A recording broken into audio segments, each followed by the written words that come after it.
Hi, I'm James. I play Ida Kotoro in the Dragonborn Industries podcast.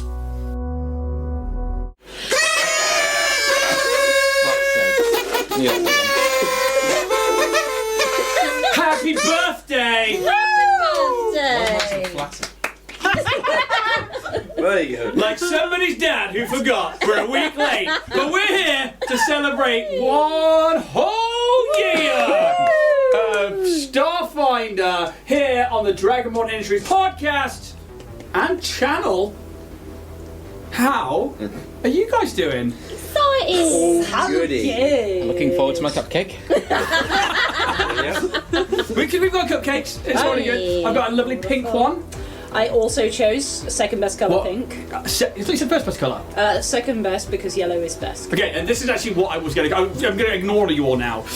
Somebody hands you know, the Mr. Kipling's French Fancies. Oh. Cool. And for those who maybe don't get those, I don't know if the Americans get them. I don't know if they're, Canada side. I don't know if they're in Europe or not. But the Mr. Kipling French Fancies are his little cuboid, gift-like sponge cake with squares of heaven. Yeah, with like a little fondant icing. Fondant nipple on the top. Yeah, but it's got like a soft one, and then it's got the hard outer casing of pure icing sugar, Got a little sort of like herringbone ribbon pattern on the top. And they're amazing. They're probably one of the most delightful treats that we can have to offer. Indeed. And somebody comes up to you at a party with a tray or a box of them. What colour do you grab, Jack? Well, it could be pink. Just vanilla, white. Okay, that's not an option because it's yellow. It's a yellow chocolate. It's yellow, brown, or pink in the box. Okay, maybe pink. Pink, yeah. Chocolate. Yellow. I go pink. Yeah. He's between pink and yellow. He goes pink, yellow, brown. Yes. Yeah. Yellow, pink, What brown about for me. the Halloween ones though? The orange and... Oh, the orange ones. See? Just the orange ones are top tier. Is They're the close orange to pink. Yeah, I agree. Yeah. I agree because they're not flavoured any different. They quite probably the chocolate one is different. Yeah. But pink all the way through and through. Like I will beat my kids up to get them first. I will throw them under the bus so that I can get the pink fancy. Okay, I will also put this out. Battenbergs. Yeah. Get the option Oh, of pink God, yeah. and yellow with fondant on the outside. Love a bit of marzipan. Oh, See, so yeah, marzipan is for me usually a big no-no. I'm not a fan. Whether it's because I'm paranoid that someone's trying to poison me with cyanide, or if it's something else. But Battenberg is the one exception that I will make. I actually really like Battenberg, but I recently made one. I say recently, it's probably in the past couple of years for Yaz for a birthday. I made a huge one, like proper apricot jam. And I did that, didn't I? Oh, she's already on it. Not even celebrating yet. Alex is going too. That's the exception. But I like the pink icing. I think there's something so artificial about it that I really, really do. It's all just sugar. It's the delightful taste of childhood is pink. Yeah. It's a bit like, I will say, in America, to our American audiences, my favourite flavour is Red 40.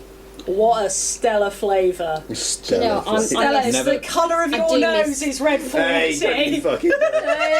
Tamsin came to play. No way! I do miss E numbers. I do miss like solid E numbers. I remember not long after E numbers got banned, so again for our international audience. I did my coursework on E numbers. E numbers!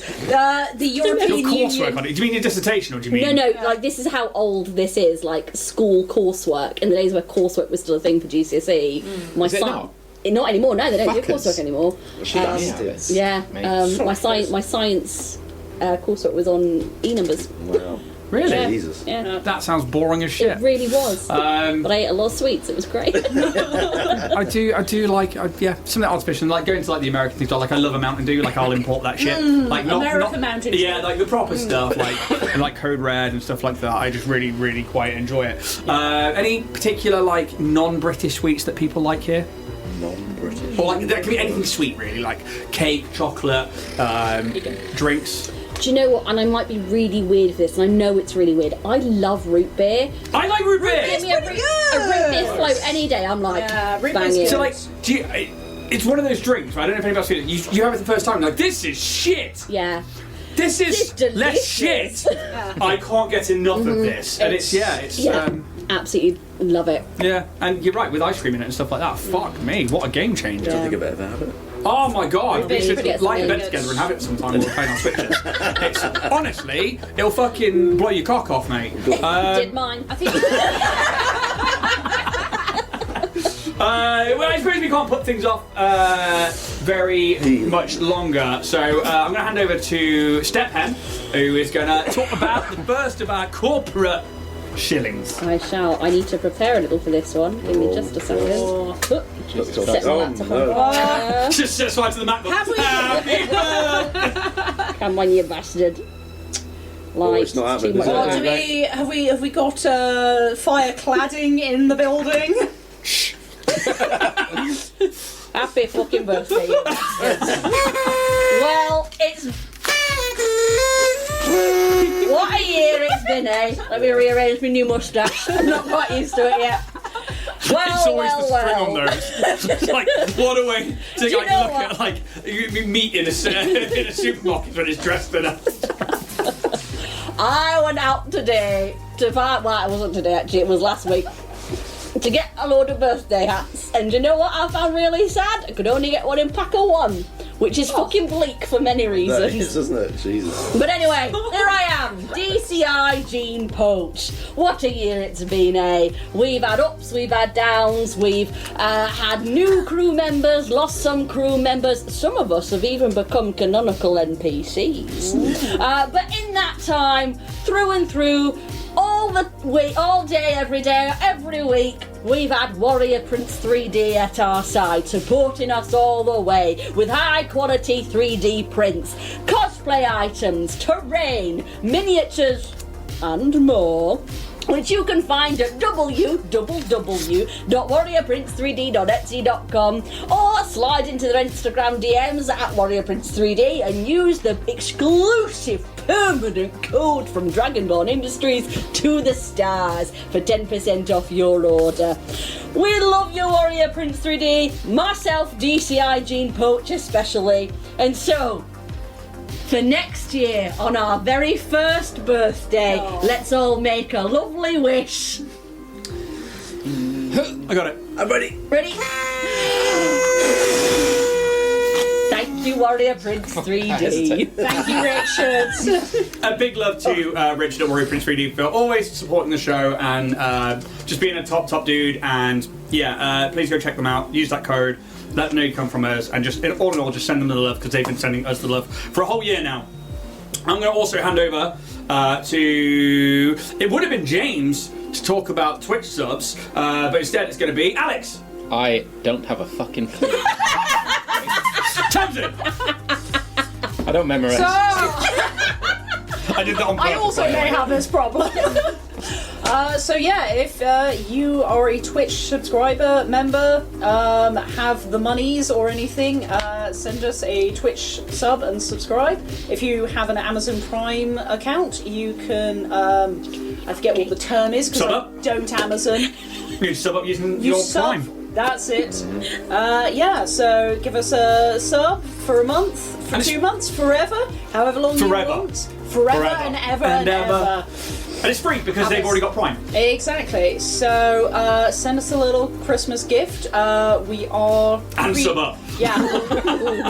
We are. You got a lovely bit of chocolate right on that tooth. So Save yeah, it for save later. us from freezing to death like Scrooge McDuck. Yeah, I'm in a The portrait. Scrooge Christmas, which is a great film for Is it? Christmas. Christmas films. Muppets Christmas Carol. Hands Muppets down. Christmas Carol. Hands down, best one ever. Oh, 8 Crazy Nights. What about Elf? Elf is up there for me. Home Alone, classic. Oh, that Yeah. is true. Alien. If Die Hard can be what's like an alien. No, Muppets Christmas Carol is probably one of my favourites. Nightmare Before Christmas, because it's Oh, yeah. a bi-holiday film. Okay. Big fan of those. Everybody secretly loves Love Actually. Incorrect. You fucking liar. Incorrect. Jack, I'm going to hand over to you for Warrior Prince. No, I'm not, for Loki Battle Mats. Oh, yeah. The deck of many insults, if you It's could. that time again, My boy. everyone. It's your boy. It's the All boy. right, then. It's the insult time. Let's go around anti-clockwise. Alex? Mm-hmm. Alrighty, here you go, buddy. Here's a map of all the places you can go fuck yourself.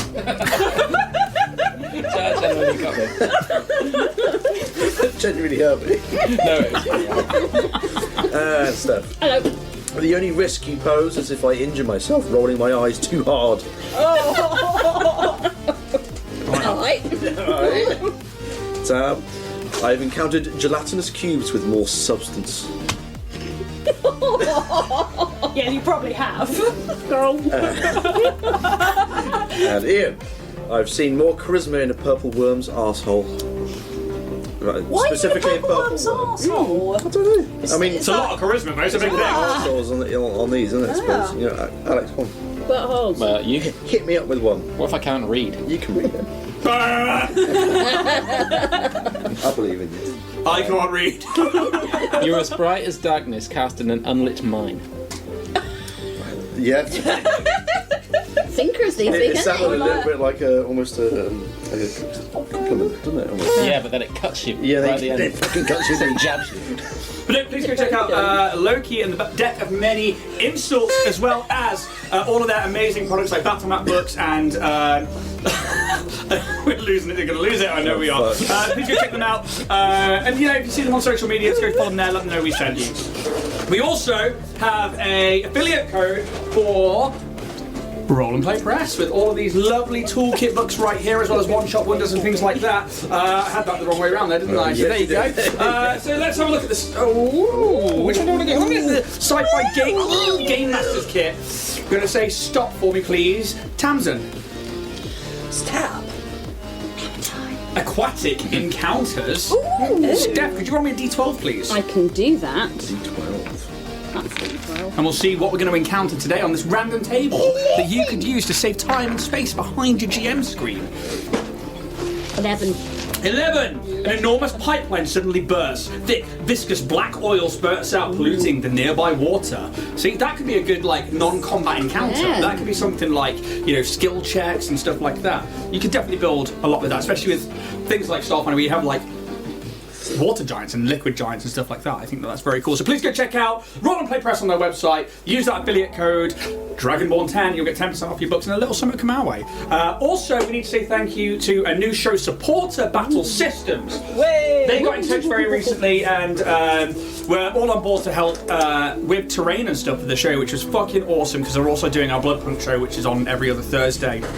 And I have so much to unbox. Like, I've done the 2 core sets, which has got a lot of what some of the rest of this is, but these are all the other individual ones that they've sent out to us. Things like industrial turbines, where you get all this punch card stuff that becomes 3D terrain, interdimensional portal gate, which, yeah, very Stargate, which is very, very cool. One that I really like and I'm really, really, really looking forward to getting into is probably down the other side of it because I was saving it. Here we go. Patrol shuttle. Oh. That is a genuinely, you can play inside that starship. That's wicked. Yeah, it's fucking cool, right? So I'm going to unbox and put that together on stream. I'm going to go through each one individually. But they don't just do sci-fi stuff. They've also got things like graveyards and stuff like that, and churches. We've got so much of the stuff they sent to us, as well as a new game called Maladin, which me and Jack are going to be unboxing on Friday. Yep. And then we'll be looking at putting together a small dungeon crawler campaign based on that. So please go check out Battle Systems. As chat goes on, there'll be a link in chat.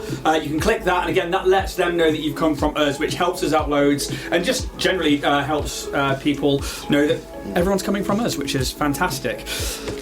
After that, I think the last announcement is merch, which you can go to www.dragonbornindustries.com and get things like Stanley Cups, t-shirts, dice that I make. We got a load of different things on there that you can go.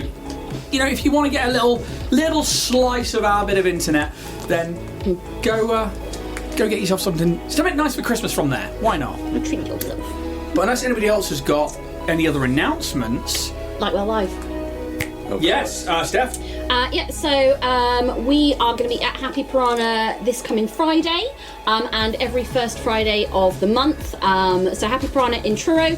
Jack, Ian, myself, Siobhan and Tommy are going to be doing Like One Live. The first episode is now available on podcast, wherever you get your podcast, so there is time to catch up, and we're doing let's do a little 2024 D&D campaign, and yeah, come along, heckle us, throw dice against us, have some beers, some burgers, and a good time. That's it. Yeah, and apart from that, we will see you all after the intro.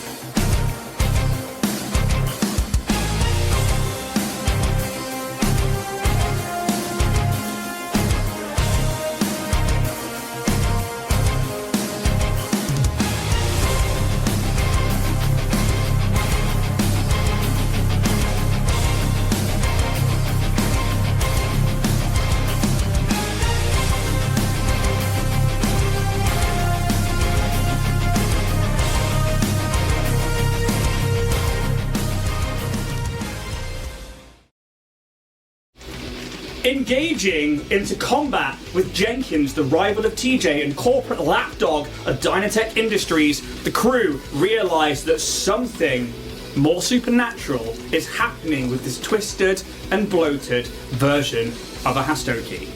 The Hastoki being a race of hamster-like beings created by Dynatech from the DNA of Yosoki to be more subservient and bend to corporate desires. Created as a bio-AI for the purposes of marketing and selling units to lessen the HR costs of real beings having to be hired by companies.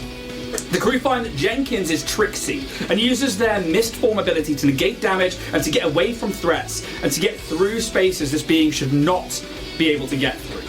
However, after trying to split the party to get in on TJ, Roose lands a devastating strike on this darkened version of Jenkins, and this causes the Hastoki to panic.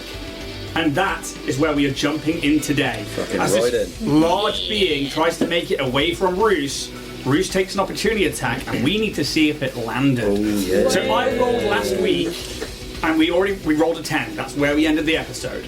So, with your solar weapon, Roose, what is the modifier you get to an attack roll? That's why, yeah. Where's your weapons, boy? There we go. There it is. That's a +9. Oh, plus. Okay, I could have told you that.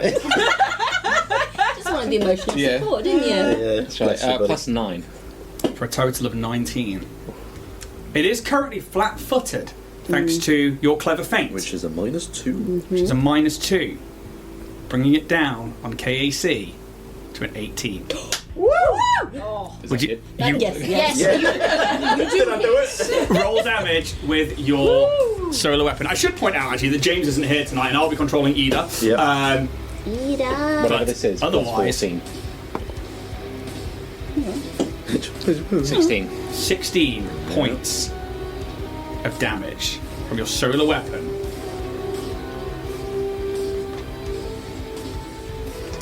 Alright. As it screams in pain. Just this horrid, nasally scream from this creature. It does manage to move away from you, and it will end its movement where we finished it off last time. That is the end of its go. Shit, was that an attack of opportunity? It was an attack of Fuck opportunity. me, man. Yeah. You need to make sure that you're on 3 resolve points, please, because we did spend some resolve last time. As for hit points, I don't think you took any hit point damage, so I think you're all good. To be on 3. Oh, shit.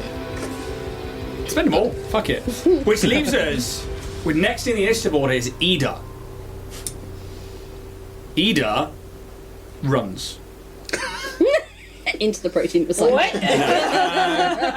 What's the square distance to 5, 10, 15, 20, 25, 30, 45, 50 from Jenkins. Okay. So let's have a look. James, if you do end up in chat, do let us know, but I think you are not from when I last looked. So we're going to double check their spells because they have used certain things in the past. Sac magique. He loves a bit of magic missile. He does have a does. supercharged weapon. Yeah, that is true. Is that what the kids call the drugs these days? Yeah. Missiles. Hey, got any magic missiles? No, I got some I death. Yeah, think you want us to supercharge them? Ida would tap TJ, and you see this like down this like gauntleted arm, this like energy kind of like pixels, just like a wave of down the arm and over you as they cast supercharged weapon Okay. onto you. If you hit with your next, hang on, you supercharge the target's weapon. If that weapon's attack hits, provided it is made before the end of Ida's next, or before the end of the next round, the attack deals 4d6 additional damage. If this weapon is a single target attack, or 2d6 additional damage if the weapon attacks all creatures in an area. So 4d6 if it's a single attack, basically. And he's like, get him. That's what that feels like. He will not move because I can't bother to think about it. That is going to be the end of his go. Leans up against the wall. He leans up against the protein. Resign! Puts his hand out to lean. Oh, wait, it's made of metal. Could please. This Hastoki just here go 5, 10, 15, 20, 25, 30 would put it and then go 1 that way. Perfect, thank you very much. This one, 5, 10, 15, 20, 25, 30 puts it just past the corner. 5, 10, 15, 20, 25, 30 puts it just here. Oh. That is all they can do. TJ, Hello. at the top of the round. Oh, fuck me. How's Jenkins looking? Diabetes. I mean, aside from diabetes. There are these hefty wounds from the solar weapon that you can see it trying to knit themselves back together, but it's very slow, and they're looking panicked. They are looking like they're trying to run. Currently they would be facing away, trying to get away from you. Obviously, that's not really a thing, facing away or anything. But they're looking like they're running. Okay, I am going to. Have I got enough on that? He is in range, so I am going to, as my move action, combining with my action, kind of twirly at the microphone, bring it up, and I will say.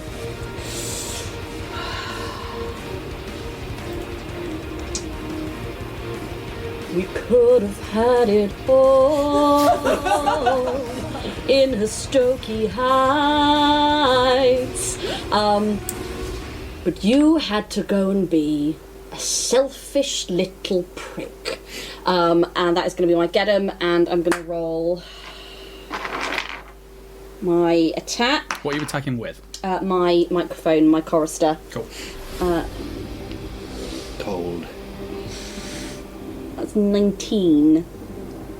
KAC or EAC? It's Sonic, It's isn't Sonic, yeah, so it's E. Yeah. Got it. it? Hits with the flat-footed. Swig and swag. Oh, it's the end of my turn, isn't it? So, Bear in mind you are supercharged. I am supercharged, so it's 1d8. Fuck's sake. And then 4d6 on top of that. So it's 3 points to start with. I need to get some d6s out this I got time. 20 if you want them. Whoa. 6. It's alright. All the gem rocks come out. 1, 2, 3, 4. Throw that in the tray. Okay, 9, 12, 14. So 17 total. Yep. As this like pulse of like sonic energy comes out, it's like Gah! It just like clutches his ears. It's like, I don't want enough out of you. And you can see like his eyes and his ears are starting to bleed. Anything else? Nothing else. Actually, I will turn to Ida, and I will say, maybe we turn the communications back on. Sure. Yep. And he looks like he's going to turn and go turn off the signal jammer.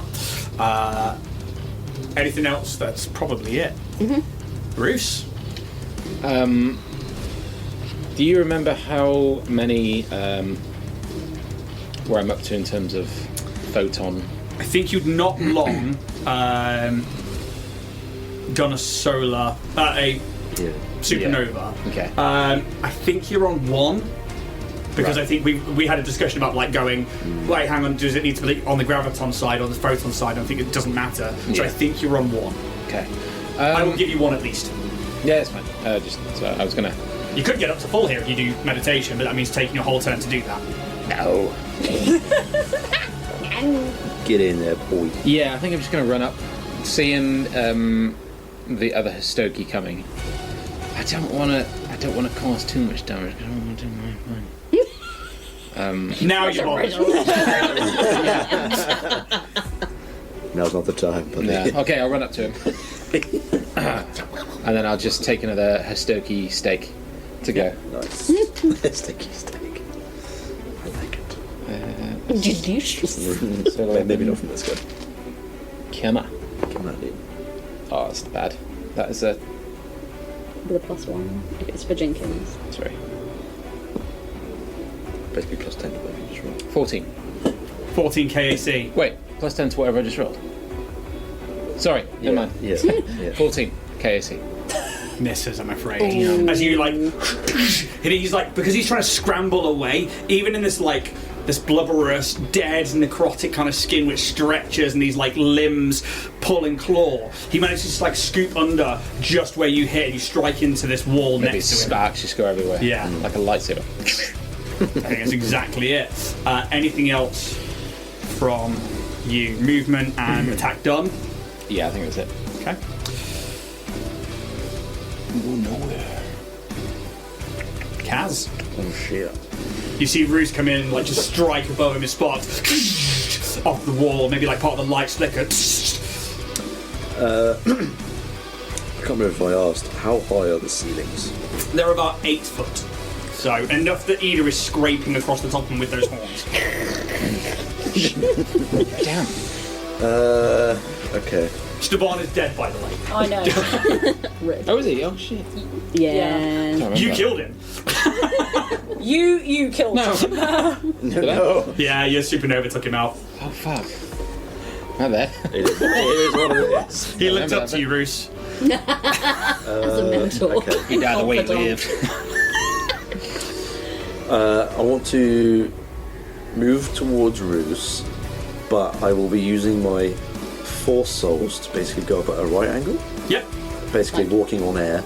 Yep. Obviously I can't go too high, but if you Well, you what? allow- You're 6 foot. You're about 2 foot up. I can go if I can get enough clear view where I can take a shot at Jenkins About- over my old pal's shoulder. Hey, pals. About there. Yeah, he'd still get partial cover because you're trying to shoot past a target, basically. Unless you just move next to Roose.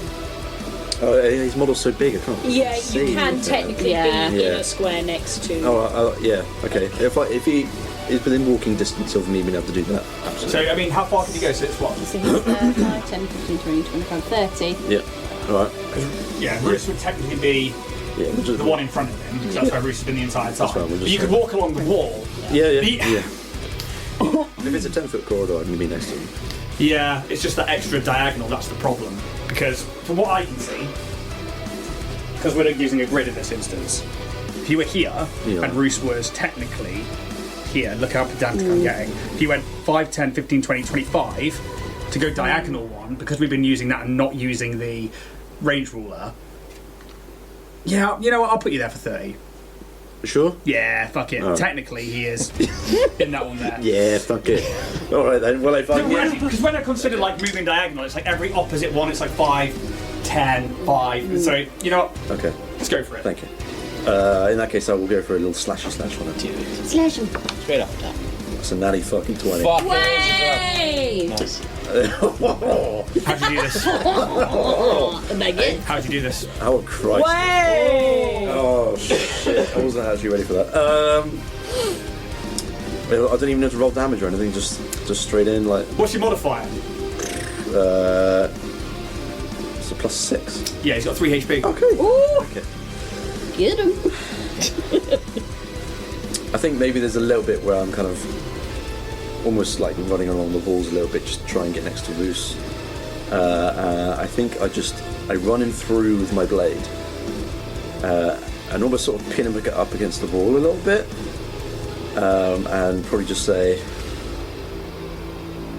"This one's for TJ, you fat fuck." And then just kind of rip the sword out and just let his whatever innards he has just come out. Okay. Kill Bill. Pops like a balloon. Oh god, he is gonna, isn't he? You, and like, you slice into this, like, large area as they, like, look up at you, and their eyes just go, like, really wide, and then you slice across, and, like, they don't, like, disembowel onto the floor, but they just, like, sort of, like a hernia pop out and hang over the edge, as he just, like, falls forwards onto, with, like, a loud and it's wet. This third. And you can see there is still the resemblance of a suit on their back. It's just properly, you know, twine on meat kind of thing. And they go down. I guess that's me. I probably might just turn around and sort of maybe give TJ just a little bit of a nod. Yeah.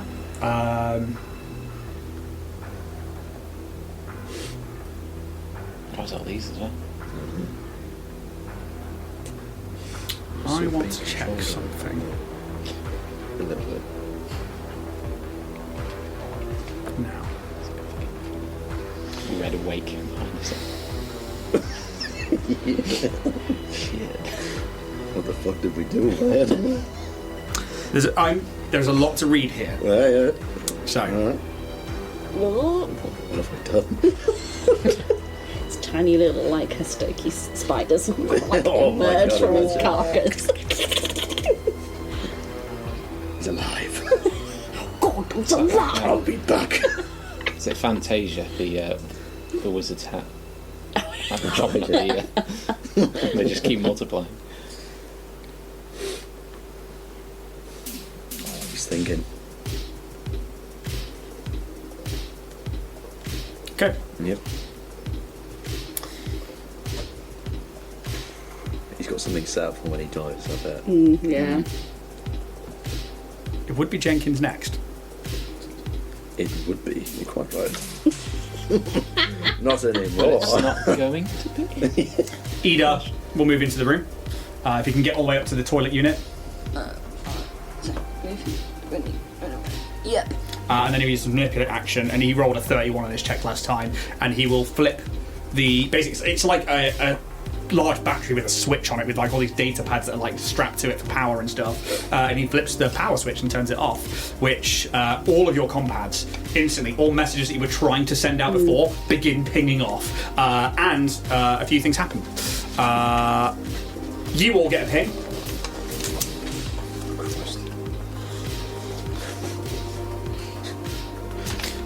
This comes to all of you. Okay. Who wants it? I think TJ. Thank you. Who is TJ? Actually, you will also notice that a ping comes in on Stevan's datapad, which is on the floor next to you. Oh. And who is currently in front of Jenkins? Roose Me and and Roose. cows. Let's read it together, mate. Yeah, okay. That'll be you. Now, bear in mind, I'm handing these over to you. We are not out of initiative. Yep. Alright. Actually, just leave those face down until. Okay. Because Come on, mate. I think that like you guys are all like It's doing fun, stuff, but that ping from to the crew comes through for everybody. But because we're still in initiative, Ida goes and does that. Then it's the undead. This one moves up and begins to try and grab Jenkins and tries to drag him past you guys, but you guys are in the way. Dragon past. Oh. I will give them a strength check. Oh my god. Okay. Bombs it. Do you guys want to try and contest this? What, to get in the way of it? Yeah. Yeah, I think so. Okay. You can make athletics checks. You're trying to beat a 20. 27. Yeah. You tell me how you stop this creature from dragging. I'm out. Yeah. Straight 20 for me as well. And it's still clearly undead. And Jenkins' body is like, it grabs like part of the hide, and the skin just like comes with it slightly. And you can tell there's going to be like some slack to it before it actually moves the body. But you just like stop it from moving. And it doesn't seem to attack you or act aggressively, but it seems to be acting on some kind of Natural. Sort of. with intent of some kind. Obviously, like you've not seen them just grab a body and try and move. Well, when it gets to your turn, if you want to try and find his data pad, you absolutely can. But it's TJ's turn. Cool. So the crew message. We have intercepted chatter from Dynatech. Top officials inbound to the tower. Rena Constantine and Elijah Spelled it wrong. are heading there with a large contingency of defence team members. Are you still in the tower? If so, we advise you to get out now. Regroup back at the Archive Cortex. We're sending Ren and Calix to help get you out. And I would like to read Stevan's And you see Stevan's data pad is like blip, blip, blip, blip, blip, blip.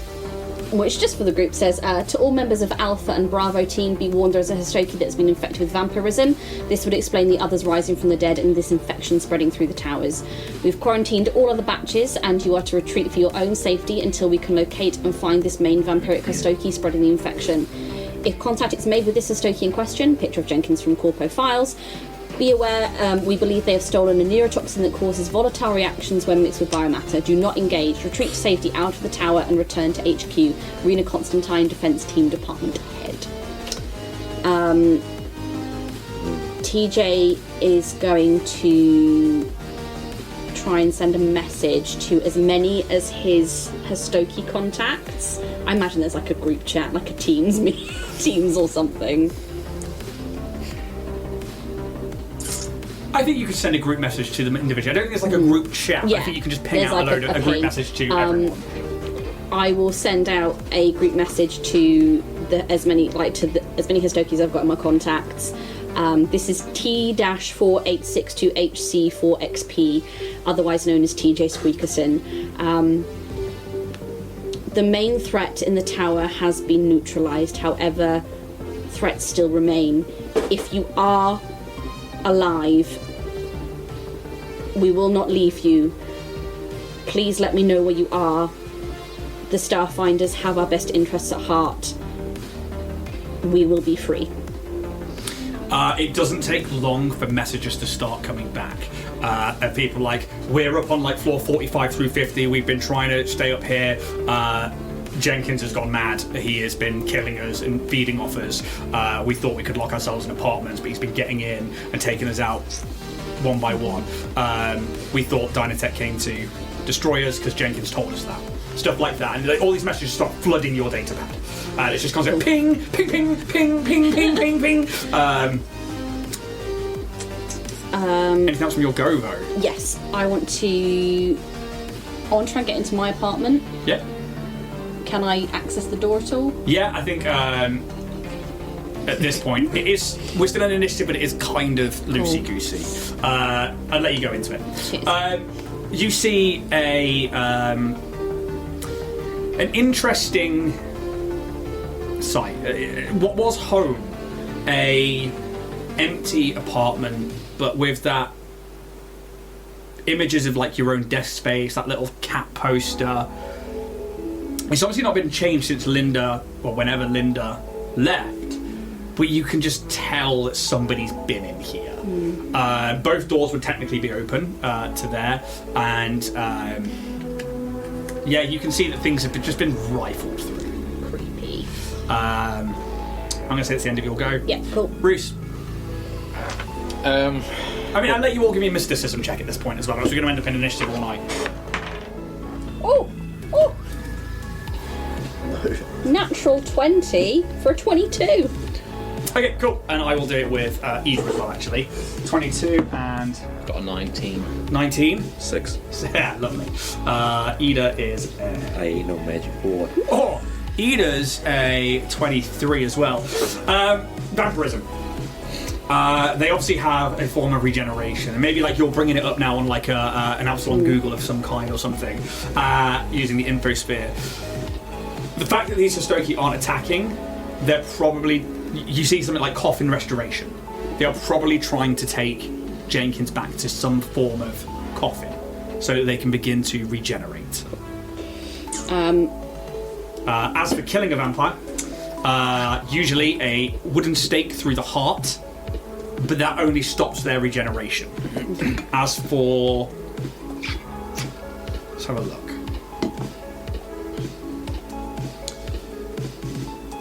Need to be exposed to direct sunlight for 2 consecutive rounds will destroy them. A wooden stake driven through the heart of an unconscious vampire reduces the vampire to 0 HP and prevents them from healing above 0 HP, even in their coffin. If the stake is removed, the vampire can heal, and the vampire is in their coffin. The 1 hour rest period begins once the stake is removed. If the vampire's head is severed and anointed with holy water while the stake is in place, the vampire is destroyed.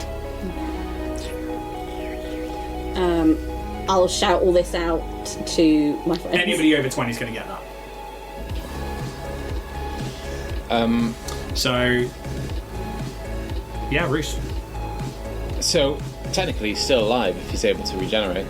He just needs to get his coffin rest, which now you put that together, this other Histoki has clearly been pre-ordained to get them back to their coffin. Does it have to be wood?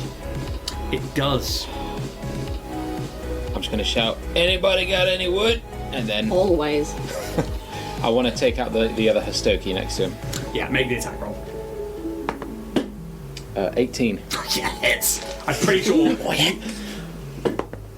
Oh, that's a 19. Yeah, I mean, how do you Damage. destroy this thing? It's 15 HP. Where once there were 2, there is now 1. Oh, Yeah. You eviscerate this thing, and Jenkins, like, slack skin just sags. And then I'm gonna maybe move to the other side of him. Yeah. Just like, and then as far as I can get to that Hastoki to like stop him from reaching Jenkins, but or her. Yep. You get up to that one there. Kaz? Do I hear TJ's compound? Yeah. Go bing, bing, bing. Yeah. Can I take the bing, bing compound?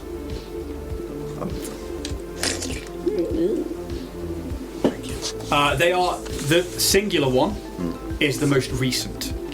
Right. After that, they should be in order of most recent to history. I think I might just shout to you, seeing that you can try and block the hallway.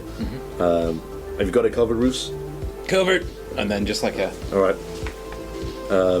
I'll probably just start sort of reading it, just quickly trying to go through it and see what's going on. Yeah. So let's make that shot my turn. Tavon? Sweet. Jenkins can't regenerate. They can't do anything. Ida will just start searching the apartment. it's in the toilet already. I'll let you roll it for Ida. You want to roll that d20 for me? Lovely. He gets a perception check. So he starts to move around with a +2. Doesn't find much. He's just like, Shivering It is. loose. really disgusting in here. And there's like rotten food underneath this pile of other foods. Yeah. Like, you imagine that like this has now just been storing for ages because he hasn't needed it. Oh, that's grim. Oh, alcohol. Fermenting. Certain layers are like It's that. fermented Hastoki. Yeah, exactly. Ugh. Whoa. Well, since we have somebody right in contact with Roose, they're just gonna. See, no, because I'm. Yeah, it's going to try and move past Roose, which means it moves through a threatened square. They have a certain job to do when Jenkins is down. Blender Roose. 11. Oh!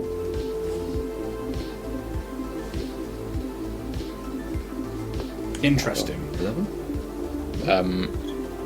Attack of opportunity. I think that might hit. Let's try and find that. Yeah. Perhaps I wasn't ready. Wasn't really. NPCs and monsters. I'm pretty sure that actually it might be on the cusp, but their armor isn't great because they're not wearing any. Yeah, hits. Yeah. Okay. I was ready. 15 damage. Another one gone. Yeah. As Roose is now just cleaning up. See. Oh, Hi ho, hi ho, Hastoki, off you go. Yeah. The next one moves down 5, 10, 15, 20. Puts it in the exact same position as the other one. As this other one like stumbles, rolling over the dead staggered body. around the corner. And they are staggered. They can only do one action or one movement per round. You might as well just blend your way down the corridor. Those ones still haven't moved. TJ, yeah. I want to go into my bedroom. Yeah. Because canonically, my room is a hoarder's nest. Yes. Filled with things like pens and pencils and stuff. I want to find a pencil. Easily done. You know where everything is Cool. in here. And it's like, yeah, you can tell somebody's been in here. And then I'm going to start to make my way out again with the pencil. Yeah. I won't be able to get all the way back round in my thing. But yeah, so I've got a pencil. I want to. Is my plant still on the table? No, because Linda's got it. Oh, Linda's got the plant. She Cool. she left with That's it. fine. Good old Linda. She wasn't even that behind. Love her so much. I am going to.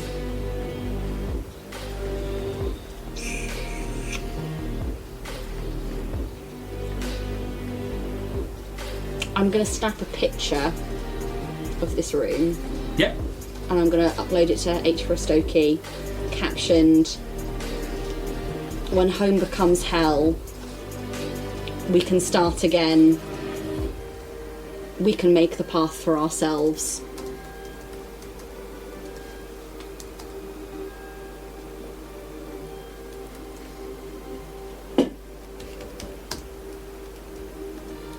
So I'm just going to write it down.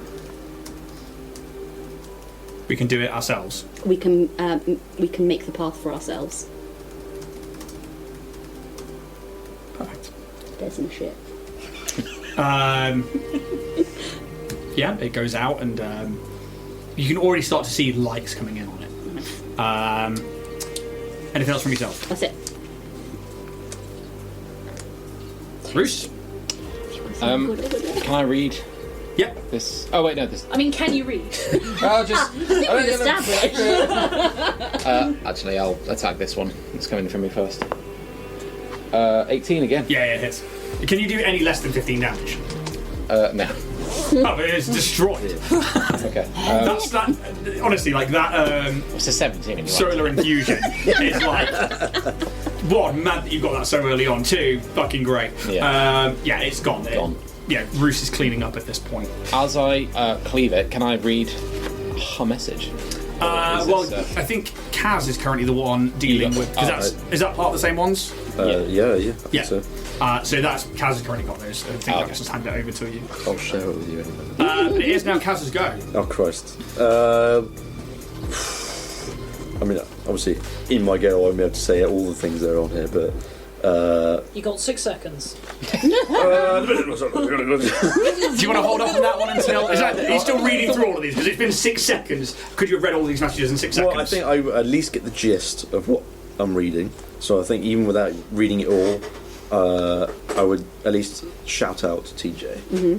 Like, Bang, bang, boom, boom. Damn, that thing's operational. Oh, I'm afraid it is quite operational. TJ, when you've got a moment, you're going to need to read this. I think our suspicions were right. Rosluren is a problem. Shit. And it will continue reading. I'm coming. Does anyone need me right now? I'm reading. It's alright, I've got a thing. I'm on my way. Okay, alright. That will still be me. Yeah. Tavon continues to die. Nothing Jenkins can do. Ida. I think Ida just comes and joins you all back in the corridor.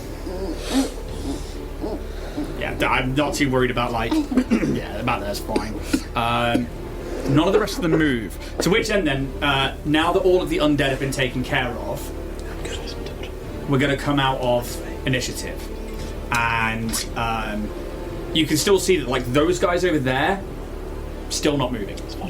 So you get the sense that there's some kind of summon allies or something like that comes with vampire spawn maybe. Whatever instance of vampirism this is, he had an amount of control over, even in this death, with his commanding force. But then some of you also felt him trying to assail your mind and this dominating force coming in that you managed to stave off.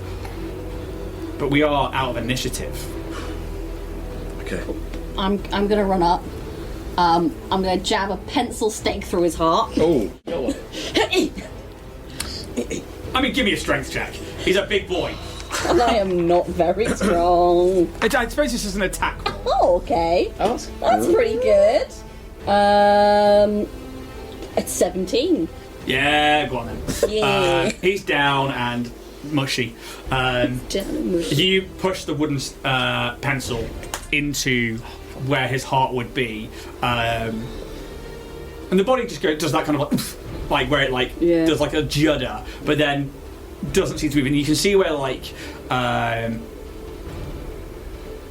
somehow it's not even the wounds were trying to knit together at this point because the fast healing wasn't active, but now you can see that it just goes slack, even there's little fibers of muscle and stuff. Yeah, you know that's going to stop him from regenerating either in his coffin or here, but it's not going to destroy him. Yeah. Brought us some time. What you eating, Kaz? I'll give it to you, but Kaz will say Jenkins was quite clearly Rosluren's pet. Rosluren made him what he is. Oh, God. Or what he was, shall I say now. One thing to note that is our ship is tagged and tracked now. So we need to go and sort that out when we get back. I will point out to you, those messages go back when? Like, way when. Right. Understood. Yeah, okay. Probably Our around ship the has same been tracked for a long time. but it's the same track that Skelkin found a tracker on the ship and got rid of it. Okay. Right. Okay, so we're probably clean now. Yeah. Okay. Yeah, I will point out, so those messages where it's like, right at the start where it's like, tracked them, stuff like that, place the tracker on the ship. Yeah, yeah. Those correspond with dates when you left. Yeah. Okay, forget what I said. Our ship's fine. We were tracked and we sorted that out now. But we've taken out Jenkins. Hopefully. A little permanently with that stake you just had. Well, if but Rosalind if they're coming, Rena might be an ally, but if Rosluren's coming, he might not see to his permanent eradication. I mean, I had thought about perhaps trying to put him in the protein recycler. It's open. And it's going to chew him right up. I mean... it goes back into the feed. Yeah, true. Maybe not. Okay. We can burn the body. We need to get it outside, really, into sunlight. Jesus. That's going to be a lot of effort. It is. There was another option.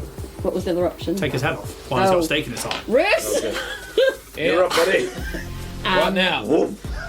No problem. And then, can I just... Yeah.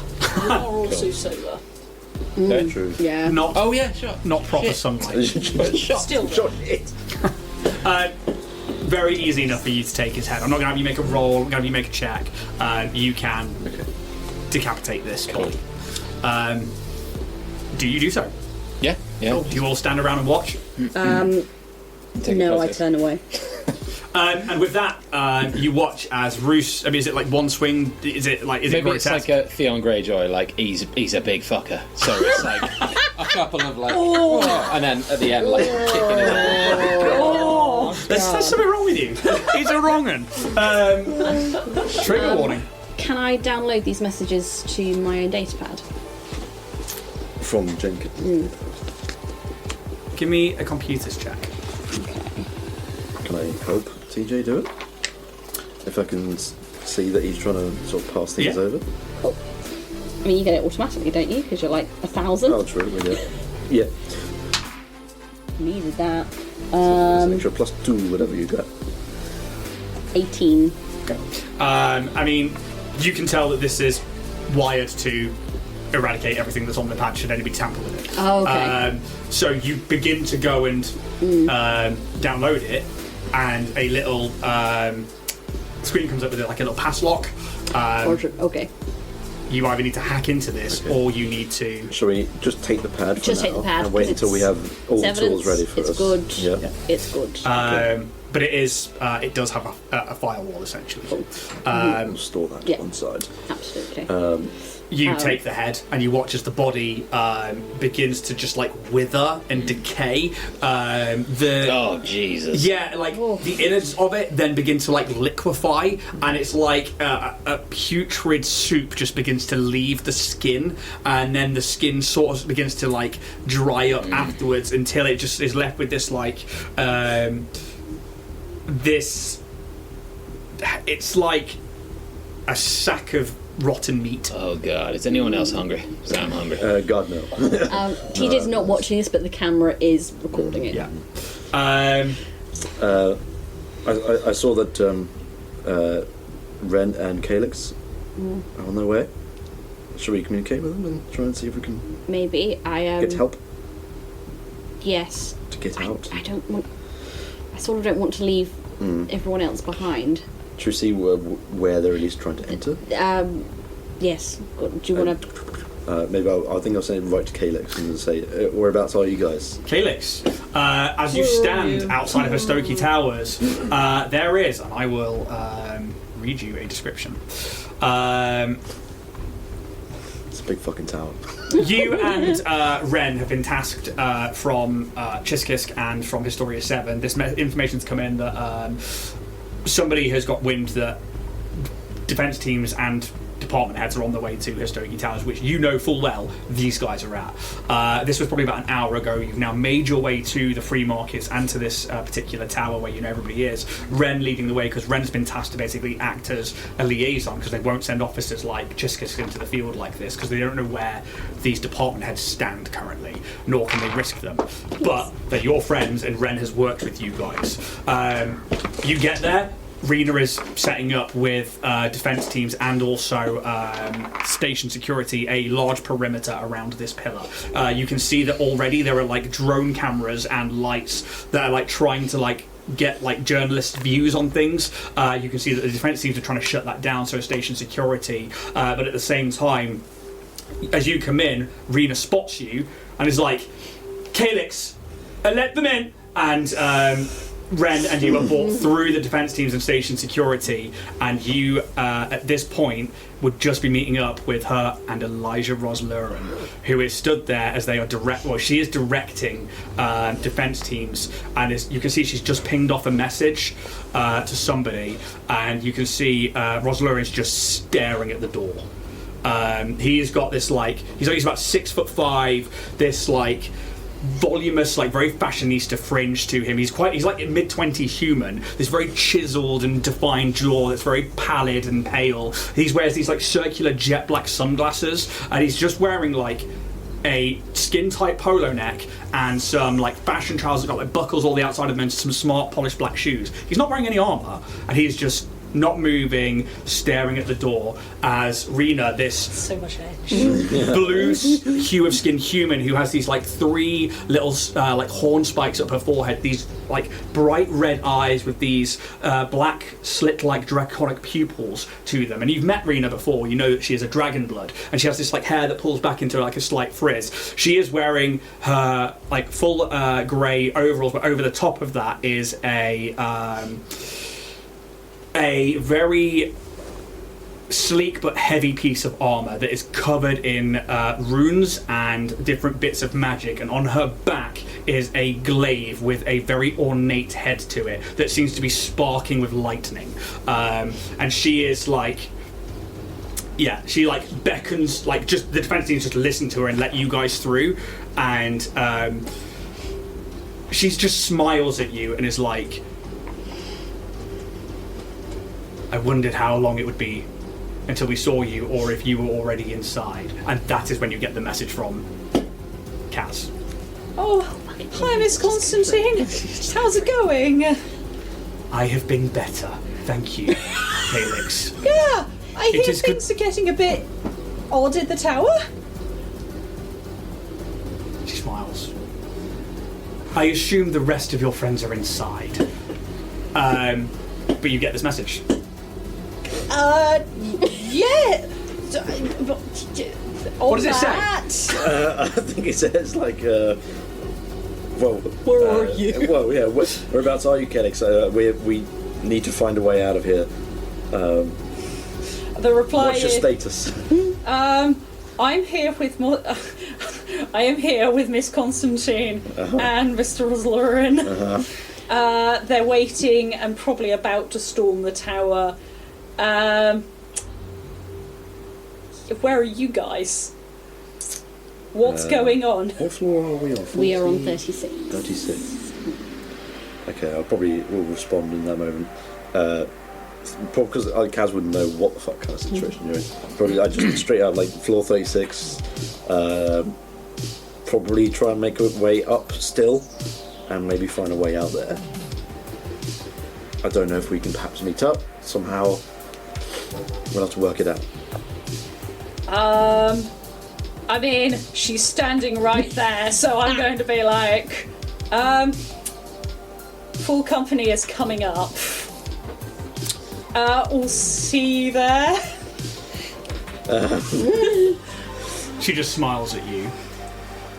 I'm smiling back, but it's the most weirdest awkward smile. The little fringe are full folded back to the head, oh gosh, am I here? So she, first of all, she smiles at you, she looks to Ren, and she's like, I presume the Starfinders have a stake in this at the moment. You bet they do. A couple of ours are inside with them. Of course they are. Calyx, tell them to be careful. A Hastoki goes by the name of Jenkins. I believe TJ knows of them. Has contracted vampirism. You can see her eyes flash to Rosler and like very briefly. He's still like just like he's not moving and he's just like fixated on the door. I very unsubtly also look at him and then like it's an attempt to be subtle, but I know what he's like, so it's more like I would advise you to let them know to leave the tower and let us go in. Apparently Jenkins, the one TJ doesn't like, has vampirism. Beware. You can't just comp them, by the way. Oh yeah, okay. Okay, alright. Sorry. We're live now. We're live. Oh, text it. So yeah, I was saying this. So Hey, what's up, Calyx? How you Yo, bro, how's it going? You see him rush to the back like, fuck! Red mist! Don't mind him. Okay, yeah. So What is he doing? So Jenkins, yeah. Do you know what, this is really like it should be like this, really. Yeah. The big like iPad size. I imagine that like you've got like an earpiece that comes out from your armour and goes into it, so you can just be like, yep, Nah, I'd like an iPad size kind of phone. Hi, yeah. Were you there when I bought the Gen 1 iPad when I came back from tour? do, yeah. And I was in Swindon, it was just like that. I was like, hello! I'm on the train! How's it You're like, going? it was a huge iPad. It didn't even have like core capabilities back then, but I was just like, this is a giant iPhone. What I did with my money. So yeah, apparently vampirism. Be careful of Jenkins as a vampire. Yeah, we're Not anymore! aware that Jenkins has been neutralised. That's a nat fucking twat. Wasn't it 20, wasn't it? So, what happens here is you say not anymore, and you just like see Roger Lauren's head twitch, and you see like his ear like pull back, and he just into a swarm of these like four-winged bat-like creatures. You watch the door just slide open, and this swarm just flies inside. Oh my god. Shit. You might have someone coming up to you. Roslauren's on his way. I thought I heard a flutter. Rena is like, fuck. I immediately am just like. She just running puts in. a hand on you and is like, let him do him. I've not seen him angry in a while. Can I hear her through? Like, You would hear that. son of a bitch. I'd like to make sure my friends are alright, if that's alright. You will not beat him up there, but you may if you wish. I can try. Get in the ship. Okay, Can I? guys, we got an issue. Yeah, I will go as fast as I can, and I did actually take the rush or haste feat, so I can move, I think, like 5 or 6 times my speed. If it's in a straight line. Is it? Well, yeah. Read it out for me. Oh yeah, when you're running you can move 6 times your land speed. Whenever you jump double That's my height rule. or your distance, you can jump. While running you don't gain the We might flat-footed have to- we condition. have an issue. It doesn't We just gotta go say down. in a straight line. Okay, cool. So 6 times 30. Comms are out. As you begin to... Have 6 3. So, Yeah. I you... won't be as fast as him, but Well, as soon as you enter the tower, you are faced with like a cross-section of intersections, which is, 60 foot of your movement to go to the door, then in. Give me a perception check, because he is gone. yeah, back to rolling.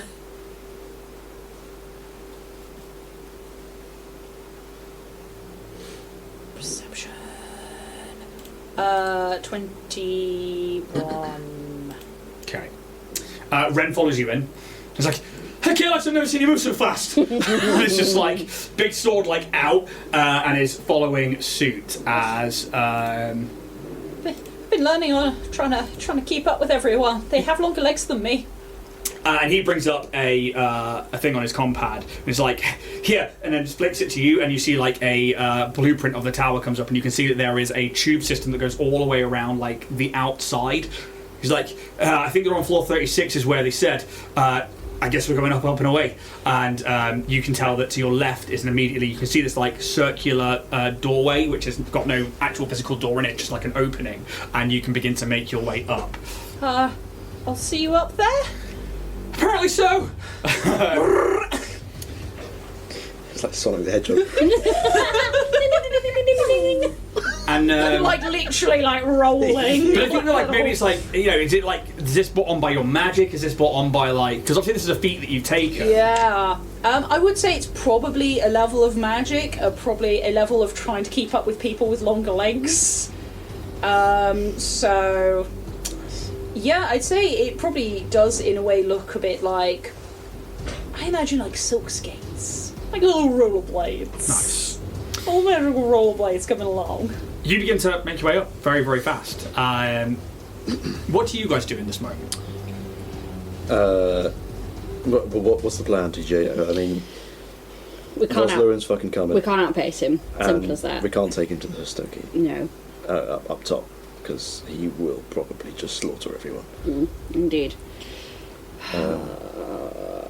Out of character, are these guys still They just haven't moved. right? They're just like facing the doors and are just. Do you think maybe we give like a little bit of a knowing nod to each other, just like, I think this is our chance to show everyone who this guy really is. Does Abstagram have a live stream feature? Not really. You could try and live stream to the Infosphere, though, and that would go out to many I different. do have a feat for that, so yes. Which is why those feats kind of Yeah. exist. Abstragram being like a made-up thing, Yeah. the Infosphere is a set. Yeah, I want to start a live stream to the Infosphere. Tell us what they see at this moment. So I am going to kind of do a kind of like a spin around the room and have it then ending on me. And where are you? Where are you? I'm in front of my house. I'm in front, and I think actually I'm going to pop myself sort of just here. So I'm in her Stokie Tower, sort of like, so you can see this living room, and you would just be able to see Jenkins's blob in the background if you were looking carefully enough. Obviously, Roose technically was by him, but obviously right now, like, basically set yourselves up to where you would be if you have some kind of plan in mind for, obviously, Roger Lauren's Actually, I'm going appearance. to come right Maybe I behind would the house. back up a little bit. I think Kaz might be just, if you can pull me towards the intersection. And like Just- other side of Roose or this side? of Roose? Other side of Roose, like maybe sort of just up against the wall, just trying to keep like an eye out. Like in a sort of defensive position as well. Tactical corner. Yeah. Maybe Roose isn't really making sense of what's going on, so he's like, "What's happening? What are we doing? Who's coming?" We're preparing for the worst, I think, Roose. That wasn't the worst. That was goddamn awful. Yeah, but now So hungry.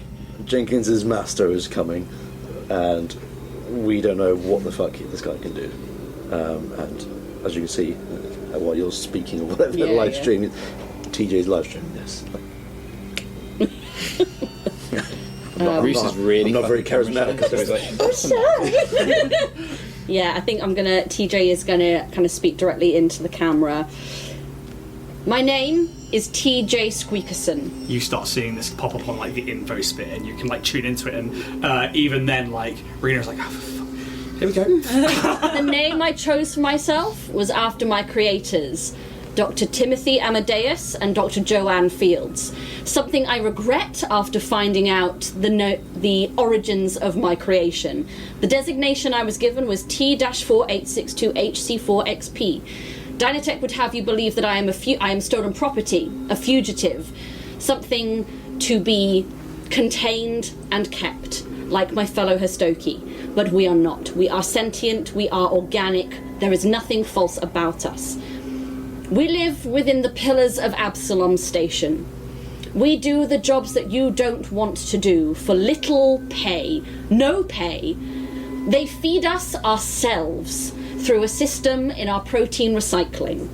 And when an outbreak of vampirism from the marketing department has had an outbreak, they have left us to our doom until it was too late. Until the Starfinder Society could take action, intervene, and quell. In this moment, defense teams are on their way to Hastoki Towers, and I beg Dynatech to reconsider any course of violence that they may take against the Hastoki within. We are innocent. We are children new to this world, and you should love and nurture us, not leave us to your whims, to your tests and experiments. We are H for Hastoki, and we will be heard. And I'm kind of like let the camera focus on the kind of corridor behind, so they can see the Hastoki swaying in the background and Jenkins on the floor. My fellow Hastoki has been used and abused horrifically, feeling that his only way out was to take a path of darkness and cannibalism. It is with regret that we have had to put him down in this way, but the threat has been neutralized. Anyone listening out there, please, please, view us as we are, unique, individual, and very real. Could you make me a D20 roll? Yep. Could you add your charisma modifier? I can. I will allow you to add your expertise dice to this as well. Thank you much, Lee. So that's 18. Okay. For you, outside, you see this all come up, you hear it on your comm pad. Oh, sorry, you would actually be there, so you wouldn't have heard Rena, because you were actually going up the tower at this point. But this comes across. Yeah. Oh, thank I you. was like, come on, man, you gotta give her a fucking cred stick with that shit. Absolutely deserves a cred stick. I'll flick that across the room at her because that was an inspired speech. Yeah. You can see that, like, maybe not as many as you'd hoped for with the tuning into the live stream, but people are starting to tune in. You can see, like, those little numbers starting to creep up. Some IPs you see that are like other Hastoki, but you are starting to see people that you don't recognise in there. Maybe not hundreds at the moment, but some. 6 seconds, 18 seconds. You are still making your way up. Fast, though. A lot quicker than you've ever moved in your insectoid life. Oh god, there's a wall of Hastoki! Until you guys up here begin to hear and the flutter of like a swarm of creatures as these predator-like small they're like four-winged rodent creatures with these like long mosquito-like appendages on their face, and there's a swarm of them just and start filling the area where you are. Do you do anything at this moment? I'm not sure. Do we bolt? Like, I'm still streaming it. I think just covering my face and just waiting to wait to see what happens. That's my data! Yeah, just... And they begin to coalesce in front of where this body is of Jenkins, and as the opacity through them, like the swarm gets more intense, and you can start seeing a form, 2 legs, and it like kind of comes up until the swarm is gone, and stood there looking down at this body is a young human with a very cold look on their face, these dark glasses, and this very cold presence is just around you. It's like the corridor gets colder. Could you all please make me a will saving throw? You don't need to yet. Nice. 24. change the dice because that's been.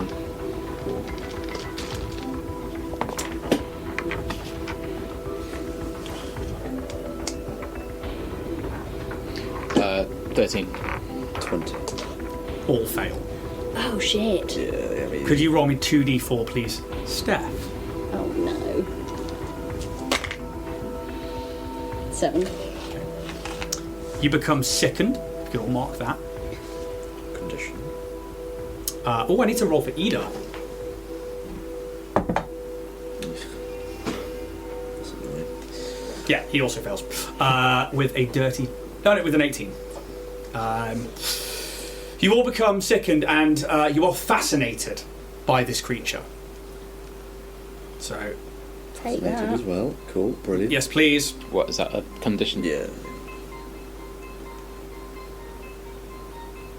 So, fascinated. Ooh, You're shit. entranced. While you are fascinated condition, while you have the fascinated condition, you stand or sit still quietly, taking no actions other than to pay attention to the fascinating effect. In this case, Elijah Roslerin.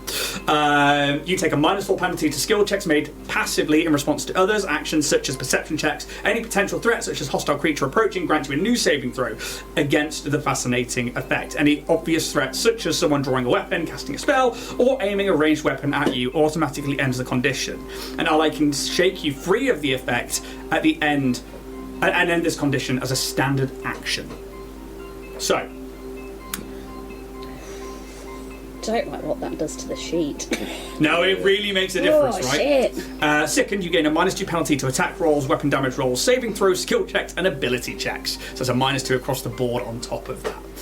As this being, and like you all just like become fascinated. The stream is still running, but you go quiet, and they just look down, and they go down almost to a knee, but not quite. It's almost like they're not putting their knee into the ichor that's on the ground, and they pick up the saggy head of Jenkins, and they gently place it back down. They stand back up again. You see them like survey the corridor. They look towards probably you at the intersection first, and then see Roose. They sort of cock a head. You see like a moment of recognition with yourself. They turn. And you can see like these black lenses lock direction onto you, and the head moves up towards Ida, where again they kind of cock their head. I must thank you for dealing with a problem. I thought I would have to go full animal for this, but you have done it for me. You have done a service to this station and your people. Always good. He knows he's marketing after all. Yeah. Dynatech thanks you, TJ Squeakerson. His ear twitches. Ah, yes. Your friends will be here soon.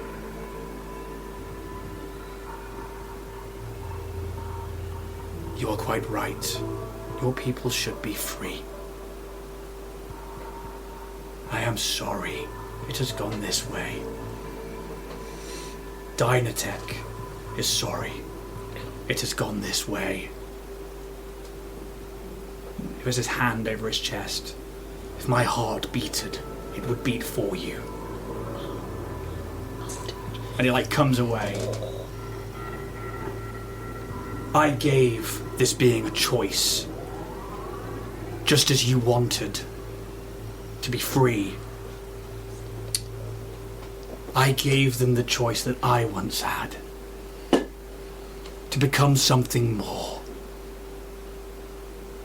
But maybe all this has shown is that if you are people, you are not ready. That you are not emotionally mature enough to deal with the choices of... What's the actual word? This is Ian. Of a free race. Maybe in time, yes. But there must be some education first.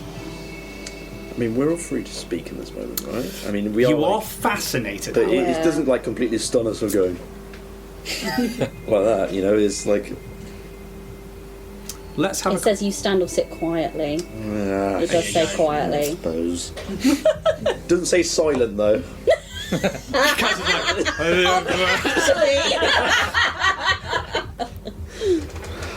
Dynatech will make amends to the Hastoki, and we will rehabilitate them to become functioning members of society, so this won't happen again. I accept my blame in this tragedy. And he goes quiet for a moment. His hand like falls to his side, but it's not like limp, it just gently goes to place.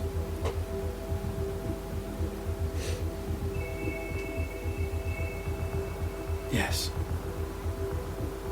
Yes, that is all I have to say. And he turns and he just walks so coldly and so calmly past Jenkins. And you can see like for Roose and Kaz, there is another like slight glance down with his head towards, and you see him surveying the body. Yes. And then he walks past you all. And Calyx, as you make your way out of this tunnel here, Ren in tow. Ren's minis over there somewhere. I'm not going to find out. I don't think we need it. You see, just halfway up this corridor, you see Elijah stop, and there's like a small corner smile. Your friends are quite safe. They have dealt with the problem. They are quite capable. Ren, you can feel him tense up next to you. Well, see you around. And just turns into these winged creatures again, and through the air, all around, and just moves around you and past. As they leave your area, Calyx can go around the corner. You can see like your friends like fascinated, still like slowly turning around to where he's gone, but also now starting to come around a bit more. And it will take you 7 rounds, so we're talking like. But Calyx can. Yeah, Calyx I can, yeah. But you come around the corner to basically like gaunt-looking friends who are just like quiet, like they've just. I suppose as you're in the corner, Kaz, you're the first one. I'm like, oh, God, yeah, that's Kaz. Ren, he's like, Kaz, you're right. And then moves up to him. He's like, and he just smiles at you. He's like, I'll leave you to Calyx. And then he goes up to Roose and he's like, Roose, snap out of it, buddy. And like we see on like the feed is like Ren coming. He's like, hey. And he's like, and you see Calyx and like, yeah, he will bring you all round. Are we still fascinated? No, you can remove those from your character sheet. I'm immediately grabbing the camera down.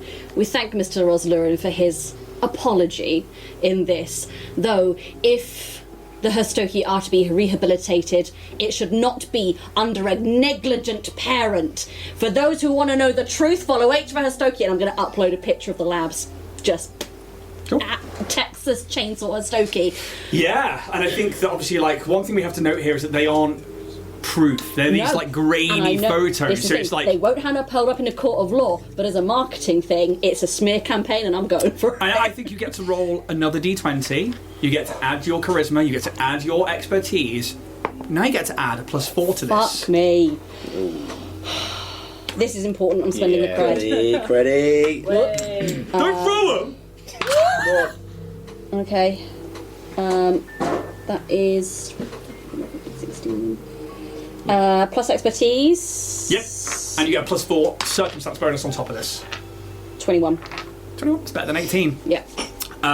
You see that more people have tuned in, and you can see people are like, oh my god, that's Elijah Roslurin. So people are like, love his style. Other people are like, glasses. Some people are like, so creepy. Other, like, and there's like this weird like pull and push of marketing happening now. But also at the same time, you can see that like the engagement has gone up, and like him stepping in has caused that to happen. Yeah. And you can see that there is like IPs of like Dynatech marketing now on it as well, and there are more viewers now that get this message, and you start to see like Hatred Stokey starts like getting more likes. You get to see people like commenting on like the post instantly, be like TJ or like freedom for the Hostoki. Others just like, well, I mean, let's not rush. Like, let's just see what's just happened. One of them went mad, and you can see like it's already starting. That like push pull of social media, of like politics versus people who think they're in the right. But yeah, I hand over to you guys in this moment. I want to get them out before Dante can get their hands on him, because he's an awful guy, but my god, that was a masterclass in marketing spin. You've got to give it to him. That was bloody good. Still leaving the live stream on? Yeah. Yeah, cool. What's going on? Hi, Calyx. Yeah, a little explanation would be grand. Did you get some of the food? We've got a lot of food. Oh shit. Hang on. Guys, thanks for tuning in. You've been great. I've been TJ Squeakerson. Freedom for the Stokie. Follow me on Instagram. I'll be posting regularly. This is the crew of the Orion's Hope. Out. And we're going to get to break. We'll see you in 10 minutes. This episode of the Dragonborn Industries Starfinder podcast is proudly supported by Warrior Prints 3D, your one-stop shop for anything 3D printed. From cosplay items, tabletop terrain and miniatures to anything you could need printing. Be sure to check out Warrior Prints 3D on their Instagram @WarriorPrints3D and on their Etsy store, warriorprints3d.etsy.com, and use the perma code, oh yeah, it's a permanent code, to the stars for a 10% discount. That's to the stars, all one word, for a 10% discount. It does just happen sometimes, and that's okay. It's no shame. Indeed. No shame whatsoever. Sometimes you're not in the game. Sometimes you just... That's right, it's Silent Birthday. The saddest party blower ever.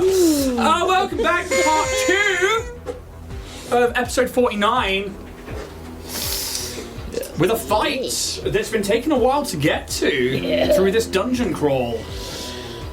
It's done. And Yeah. Jesus Christ. yeah, well done to everybody who took part, and obviously we've just seen a real creepy dude. Creepy dude. Yeah, how are you guys? Alright. Mr. Vaughn. Yeah. He didn't need to make a will save. No. Had no will left in him. Aww. Yeah, Stefan is dead. He'll come back in another iteration, in another No, universe. on for that one. How did you guys find the back end of that combat? I think it was good. Yeah. I'm trying to chase him around these fucking bathrooms.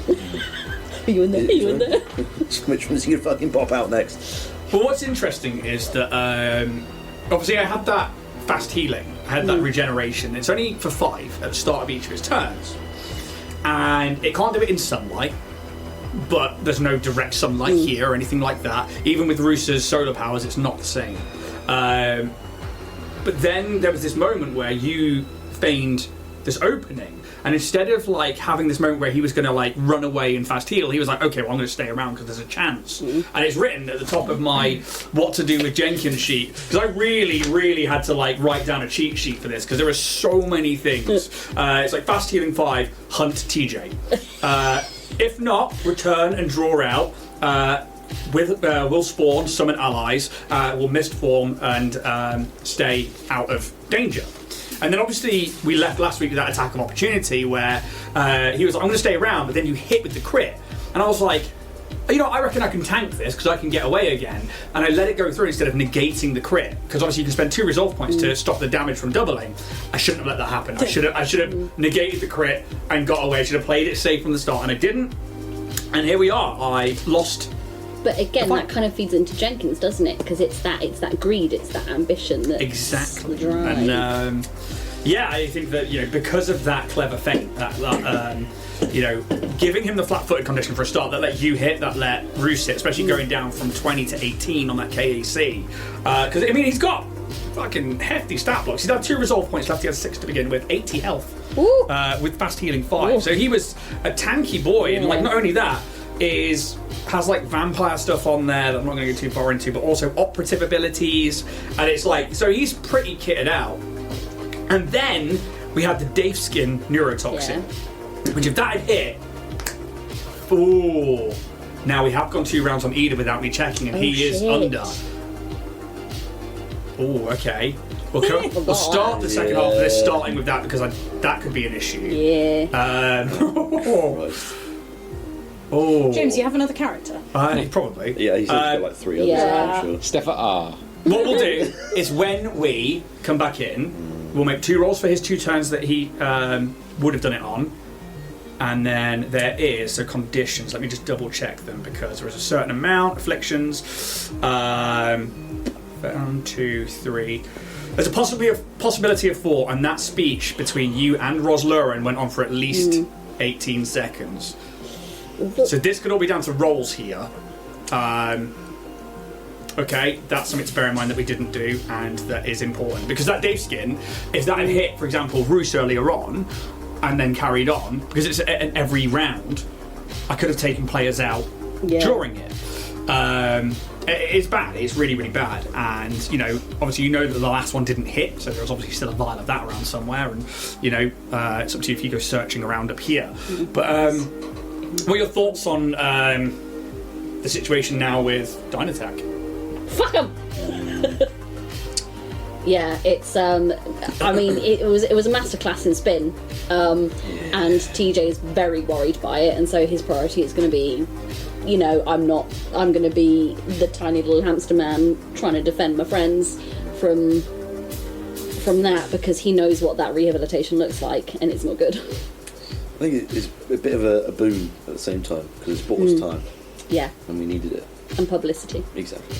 And even though he flipped it around, he still looks like a creepy guy. He still looks like a creepy guy, and it's possibly a win for the Starfinders in terms of the Starfinders are the one who sorted it out.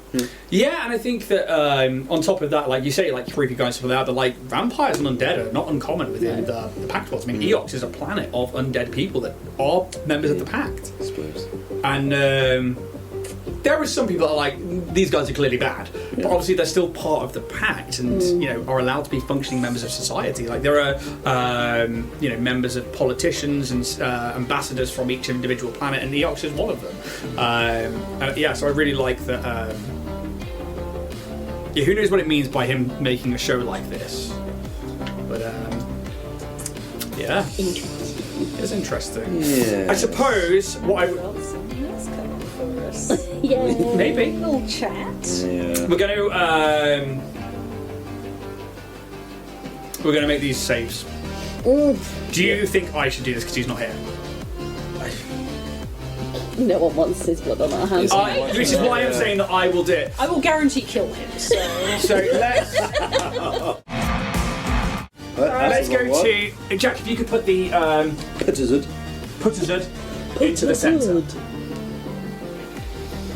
Zoom in on that boy. Oh, Christ. I'm a bit pissed, are we? That'll do, won't it? That'll do, donkey. Okay, this will be turn 1. 14 on the dice. Is it? Can't fucking tell. zoom in. Enhance. Hit that donate button so we can upgrade our gear. Gee whiff right now.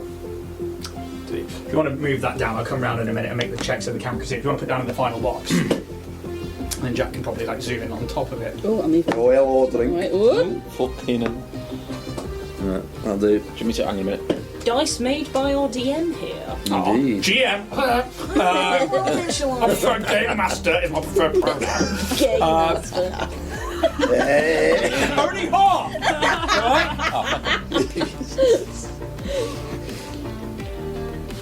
I need to double check what the saving throw is for the Daithskin.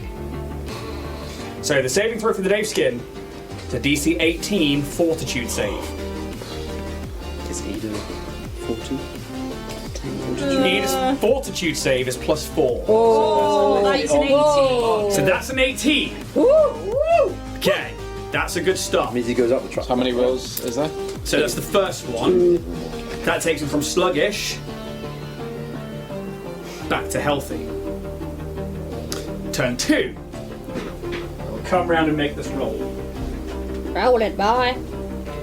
If he clears this, he's cleared the whole condition. Okay. If not, we're still going. Down. Fails it. Goes back down to sluggish. Okay. There is 2 more to make while this goes on. Could have been worse. 2 more to make. While because this is while the turns happened, and then now we're going to do the quick speeches and then Elijah coming in. I would have it roll, for the amount of time we did that, but I think 2 is more than fair because I forgot. First one. Oh shit. Your arm's in the way, man. There's a 5 on the dice. Okay, he's back down 1. Back down I'm 1. not gonna hit me. So he's back down to sluggish, then now he's going down to staggered. Happy birthday! Realistically, he would then have been sickened and fascinated. Oh my god, that's all those minuses. Fuck off, no. So I'm going to put That's an sickened extra on. -6. He needs a natty 20. That's the only way. Right? Yeah. Because he's got +4, but then he would make it a -2. Did the fascinating make it -4 on saving throws? And the sickens, so that's another -2. It does, doesn't it? Fascinating was like on everything. Let's have a quick look at fascinated, -4 penalties to skill checks. but not saving throws. Because the sickened is just saving throws. So it's just -2. Just -2, that's not quite So you got so. +2, so we need a 16 above. Yeah. Okay, so 25% chance. Basically. you can see him starting to swell. Oh no, get it's going to it. explode. We don't need a tall and. Is this actually happening right now? Yeah. Oh shit. So he's going to make this check. If you died. Oh my god. That's a 2 on the dice. Let's just see if we can get that to focus. Oh, that's gone fucked, doesn't it?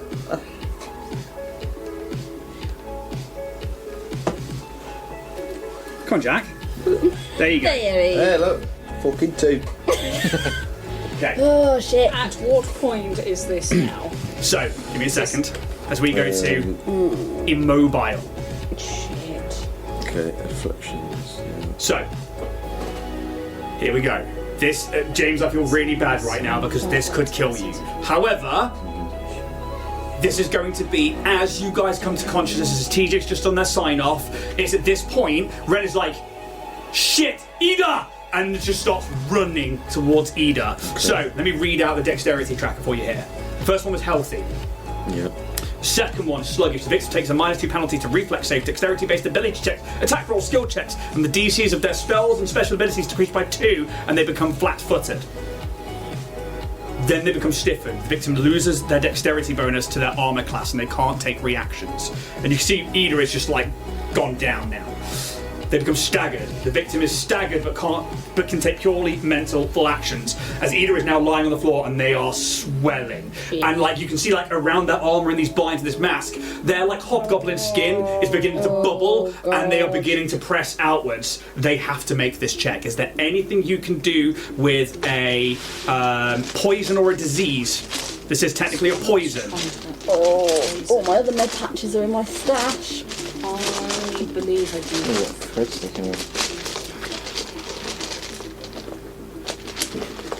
Can I just see this particular tray here? I think this is actually Tamsin's. Yeah, that is. You might want to look in that.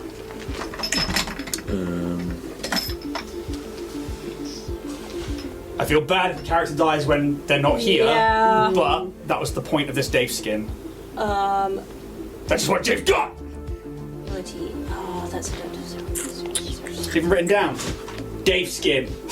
Daithskin. And even that, like, there is so much to track in this fight that I had a cheat sheet and I still forgot things. So I do have, like, it's general healing serums, they're not oral. Yeah, so look up. Adaptive serum, a dose of it too consistent. I stashed my other med patches. It's got a purple mushroom. Give him a high before it explodes. I got one of those retcon mushrooms, you know. Oh, credit stick. Amazing. It's not a credit stick for podcast listeners. So, for podcast listeners, we are just diving through character sheets because I'm going to give them, because I forgot about this. So actually, I'm giving them the chance to look through their sheet to see what they've got, just to make sure, to see if there's anything they can add to a save here, because this is bad. Do you know what? I'm going to spend a resolve point to use just the thing to get a med patch. That's true, you can do that. Okay. Who's the best at medicine here? I've got +12. I've got... Let's look at Ren. Medicine. That'll be I've high. got So- +10, so. Okay. Medicine, I've got a +8. First aid +9. The med patch gives you a boost anyway. Let me find what it does because I have it stashed. So with the med patch, it's simple, all-in-one disposable medical device designed to be slapped onto a wound or area of concern, such as a clearly diseased or poisoned section of the body, with little skill required. Allows you to attempt a medicine check untrained with a +10 circumstance bonus, but only for the first aid, long-term stability, treat disease, and treat drugs or poison tasks.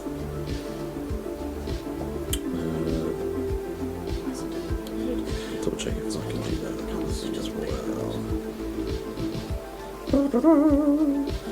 I think that's our best option at the moment. Yeah, got the resolve points to spend? Yeah, Okay. I'm now down to 2 out of 6. Okay. So you're banging on the med patch, yeah? Okay. As you see him, like, it's just like his body is like, you like now get the sense of like those explosion marks. You know, this has been everything. What does that give him for his save? So I need to make a medicine check with a +10 circumstance bonus. It's long-term. It's only, but it says only for first aid, long-term stability, treat disease, and treat drugs or poison tasks. Okay, actually, so let's click on medicine and look at treat poison and to make sure that that's not like a 10-minute thing. Woo!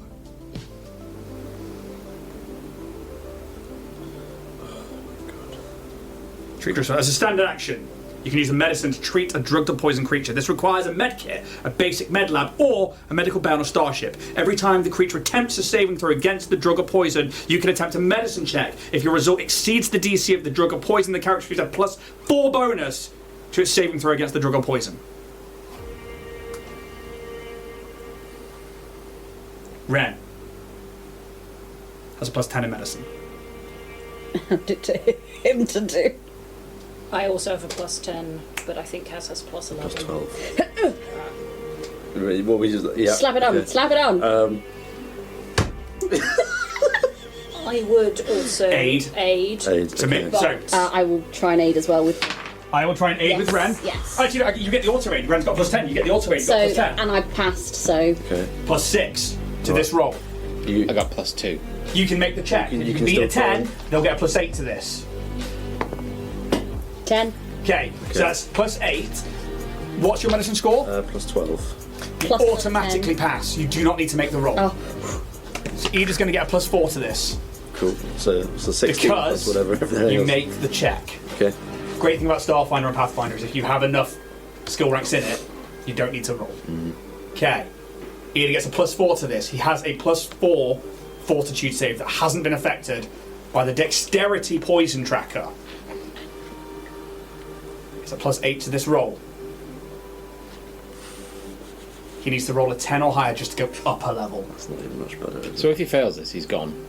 Yeah. But if he succeeds, he's just going to have to keep rolling until he gets Yeah. out of it. Jesus. Yeah.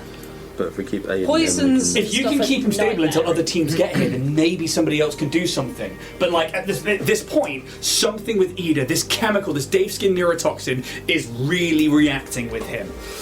Okay, so he gets a +8 to this. He needs to roll a 10 or higher. This is a 50-50 fucking roll. Jesus Christ! Oh my god! Happy birthday! Are there any cred sticks in the room? No, I don't think so. Just double check. Let me double check. I'll triple check. I know that you've got one because it's been in that box for weeks. Yeah, it has, because I like to keep them for things. Yeah. Just double check for those cred sticks, guys. I am now around with the players, right where that dice Could have sworn I might is. have one. Oh, what's that? Oh my god! Oh boy! Woohoo! It's a bottle cap guy. We're not the Glass Cannon podcast. We're not doing bottle cap. What is this? Fallout? I think it's just one in the room, isn't it? And it's you know I'm in a ghost Pokemon. I don't necessarily Poncho. have to spend it. I'm joking. Fuck it up. Oh, fuck that guy, am I right? Not doing it. How many cred sticks in the room? I haven't got any. One. One and potentially something else. Okay. Let's roll a 10 or higher. Who's rolling? Are you rolling? I'll make the roll. Yeah.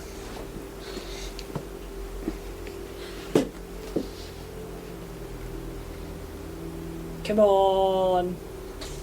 This could be it. This dice right here. We're looking for anything above the 10. Let's see if we can get that to focus. Dice. Dun, dun, dun, dun, dun, dun. Oh, lucky bastard. Okay. Right, do it again. Okay. So he goes back up. The tracker. What's on the dice, by the way, just so we can. 18 on the dice. You all slam this med patch harder. You were all just like trying to like loosen the armor. You were trying to like find give. You know, you remember like the necktie that was still kind of like around part of this puddle of ichor. They move back up to staggered as they stop kind of like convulsing. The skin bubbles a little bit less. 6 seconds pass. Are you guys doing anything else in this moment? I think your med patch is a one-use thing, It is a isn't it? one-use thing, yeah. Can we? I know it's not going to make much difference, but can we just boost his HP with like healing serums? It won't make a difference to it, I'm afraid. Poison. Save you. Because there's not much else And to there's be the same done. question, I want to go suppose. and see in the Jenkins puddle if there's any more of the toxin. As you run past, you can go make a perception check to investigate that room. I'm just going to double check Ren's inventory. Very nice. For some reason I can't find antidotes on like the equipment list. 29. That'll be an item. Yeah, And then- it just doesn't come up. 29. Did we check I used one. Stevan's bodice for anything? We didn't. Oh, we had a look at his compad. I had a look at his compad, but If Stevan's body is in the area, I want to. Let's have a quick look on the creator just to see, because are you going to spend resolve points to get just the thing? Well, yeah, but because I used an antidote when I got You did? diseased, and I can't fucking find antidote at all. It's just not like nope, doesn't exist. mate. didn't you use? Because I used a med patch on you that time. Antitoxin. Antitoxin. That was it. Detoxing. I can only do it if I can actually afford it. Because you have to actually be able to buy it. Antitoxin. Now you've got the 6 seconds to spend resolve points and get Yeah. things, guys. Like just the thing. I probably can actually on resolve points. I have enough resolve points and spare credits Alright. to do an. I will spend a resolve point to have bought an antitoxin tier 1 Yeah. way back when. Get a flashback of Kaz like Yeah. outside of a vending machine. Like, oh, just the thing. One's never enough. I need 2. Ping, ping, ping, ding, ding, falls out the vending machine, and then we come back to the moment. Yes. As you administer this antitoxin, tell us what it does. EpiPen. And then just administer whatever medicine thing I can possibly do. If you've got med patches, that's what that will do. I don't have any med patches. But- So to which end then? So what does the antitoxin do? Read that out for me, please. It does things. Antis your toxins. When you take or are injected with an antitoxin, you gain a bonus equal to 3 plus the medicinal's tier to saving throws against poison for a number of hours equal to its tier. What's the tier? 1, so 4. +4 for 1 hour. Is it 1 hour? Did it not say for the tier hours of... per tier. I was put here, so yeah. You gain a bonus to saving throws Yeah. for a number of hours equal to. Oh right, because I see. Yeah. Oh, You can scream if you want, Jack. I mean, I don't mind. No, he said tier twice. And I was like, yeah. Like, I just want to see what other characters So he's for got. 1 hour, he's going to get a +4 to this. Okay. As yeah. you like stim this in. Yeah. I don't think they stack. Double check if it says anything about stacking. No. So it gets Doesn't say anything about it. another +8 this. We need to roll a 10 on the dice or higher. It's a nat one. Oh, is it That's 7? a 7. You stab it in, and you watch as his skin begins to bubble once more, and you're like, no, no, no, no, no, no, no. And can I try and do a thing? What's the thing you would like to try and do? Is it going to negate that check? Potentially, yes. Okay, so tell me what that is before I move him down. Oh my god. Thing, right. Dreamweaver with the Kashorian Orb. Once per long rest, it's when you make a d20 roll, and this is what I wanted to ask. You may use the orb to re-roll that d20, so you do not have to take the new roll. This ability does not stack with other abilities that allows you to re-roll. You make a d20 roll. Yeah, that's what I thought. I'm afraid. So I'll spend that instead. Come round, re-roll that. Did that not get a +4? That's 7. The last 2 sticks I've used to save people. So I threw in a Roll a 7, Kaz for it's the last +4 one. for an hour.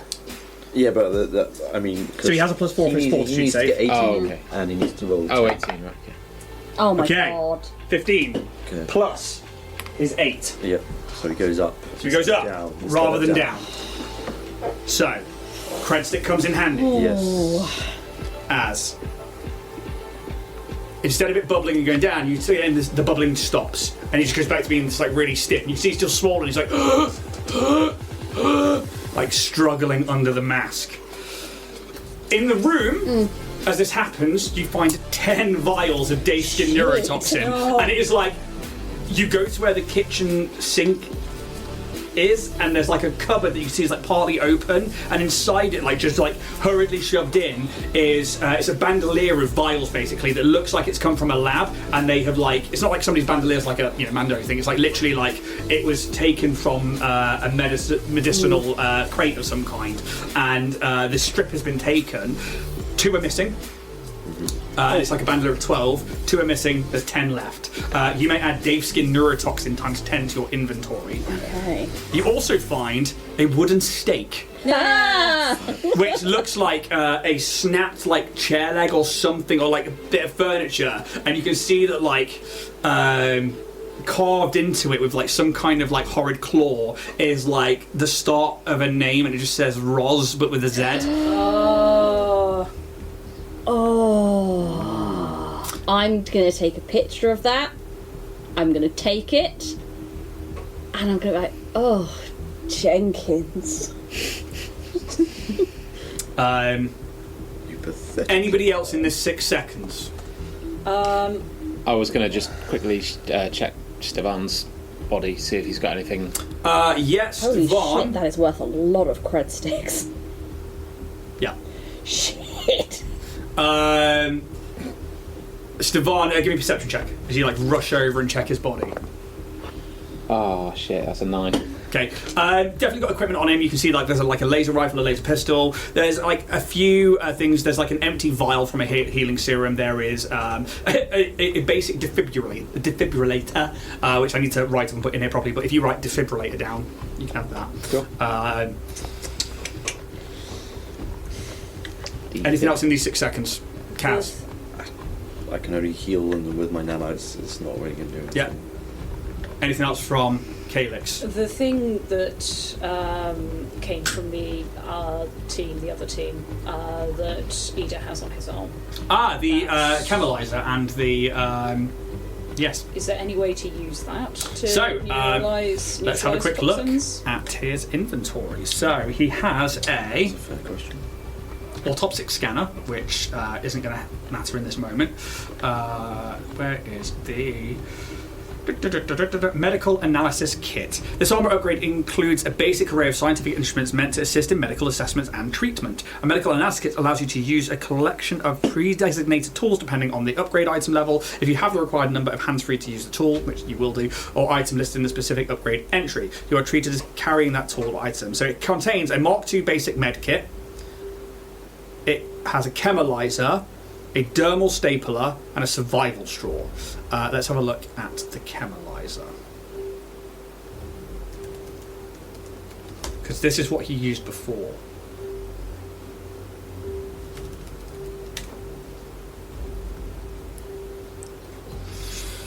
The handheld unit includes an extendable wand tipped with sampling nozzle and can be easily operated with a single hand. It grants a +4 circumstance bonus to engineering, mysticism, or physical science checks to identify an unknown drug, medicine, or poison other than chemicals. Or other chemicals. It's only to identify it. Yeah. Basic med. What's his other thing? Sorry, is it basic med kit?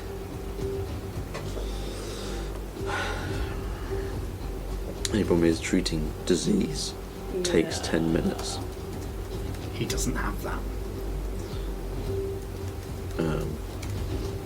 Yeah. I think it's all on him right now. We've given him antitoxin. Would it be possible to comms then? He tried comms. To Rena or Yeah. I just sort of Free. shout out Yeah. into comms. Like, Miss Constantine, I think you can probably hear this. You're probably patched in already. Can you come to floor 36? One of our friends is dying. The toxins. If you've got anyone in your party who can heal toxins and diseases or anything like that, it would be real great. Has Jenkins been dealt with? Yeah, he's a puddle. And where is Roslurin? I don't know. He was here and then he left. Bioteams Delta through Charlie. Charlie Delta move in, and then you start hearing commands being given out. That's going to take them a little while to get up here, though. But if we can keep him Yeah, some sort of stable. afloat. so they move at 60, Fly his body out. Oh, fuck no, I can't. 60 foot per round. So, I mean, if we can't do anything else with Ida ourselves, we can start trying to meet them. That's what I'm getting at. Yeah. Start to drag his body. And if you're faster, Strap Put him in my the back. protein recycler. Have done with it. We need to vary our diet anyway. Why not start with hobgoblin? Bearing in Real mind, Jamie today.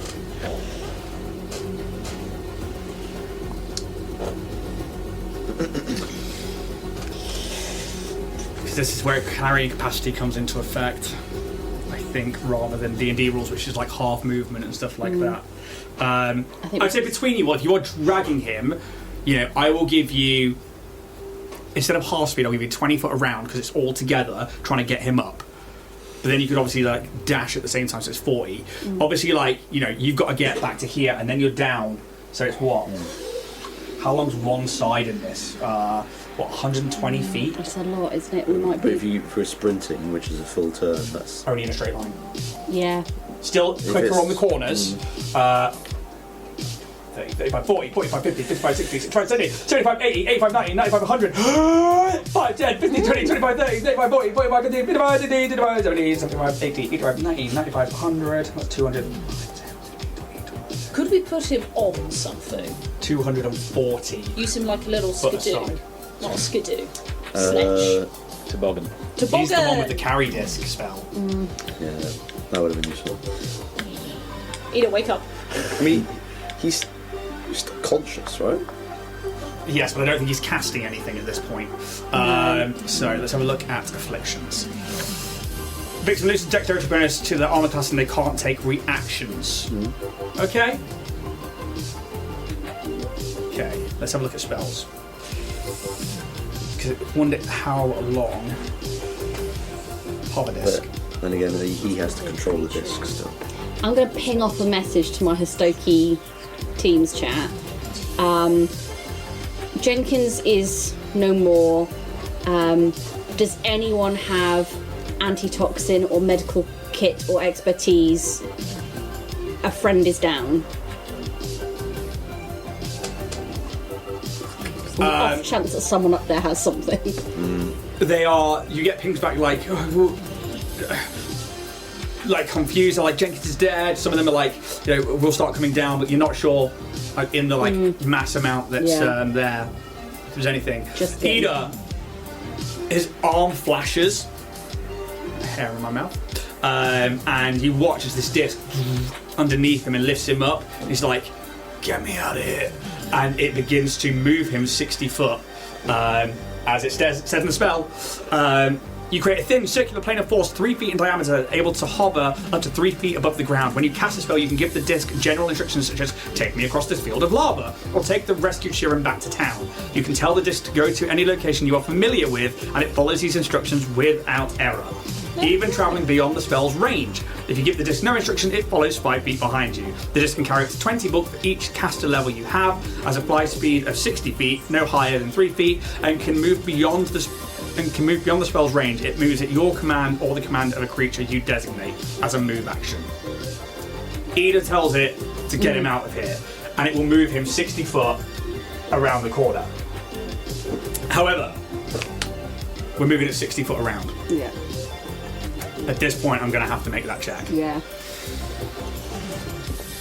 So, he still has the +8. He's got a whole hour on this. He's right in the middle of this. Like we can just keep him Stibble. on a We level. can't do anything else. No, we just got to It's literally all on his roll. Yeah. Fails. 4 on the dice, plus 8 for a 12. How much is it again? 18 to beat. 18. So Whoa. it's literally The victim is it's a staggered 50-50 every time. and can only take purely mental full actions. Okay. He moves 60 more foot towards this door. The teams are starting to make their way up. 36 floors at 240 foot aside. It's a lot. We're talking... what? 60 foot? Even at a dash, so let's say they can do that a side per round. 36 times what is essentially 1 times 2, because it's 2 up for each one.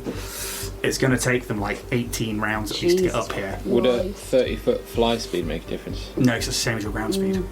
And he's moving on this disc now. I think he's moving as fast as he can move, and they're moving as fast as they can move. Nobody else, I think, in this moment can do anything. This is all down to the rolls. We've just got to keep rolling, haven't we? Just keep rolling. Yep. What we're hoping for here is 1, 2, 3, 4 good saves in a row. Okay. Only 4. 4 10 or above. And I'm pretty sure if James was rolling this, he'd be dead. Yeah, yeah, he would be. But it's me. So is this it? No. No. Yeah. He's got to do 4. Only 4 saves. He saves. Just. Back up. Skin of his teeth. I think he's like middle of the road right now. What? It's all he hears is like, Yeah. His next one takes him to about the door, and you can see he's like in and out of consciousness. He is like properly at death's door. He goes back to being stiffened. He's like, quick. And he's like just muttering, and yeah. Let's see what happens here. It's another save. 2. 2 more to go. 2 more. As he enters into the tube system,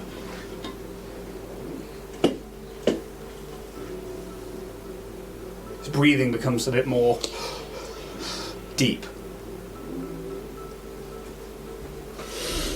Let's keep walking around. I'd bring my laptop. I would bring my laptop, but it's going to die if I take it off the power charger. Getting your steps in. Oh my god.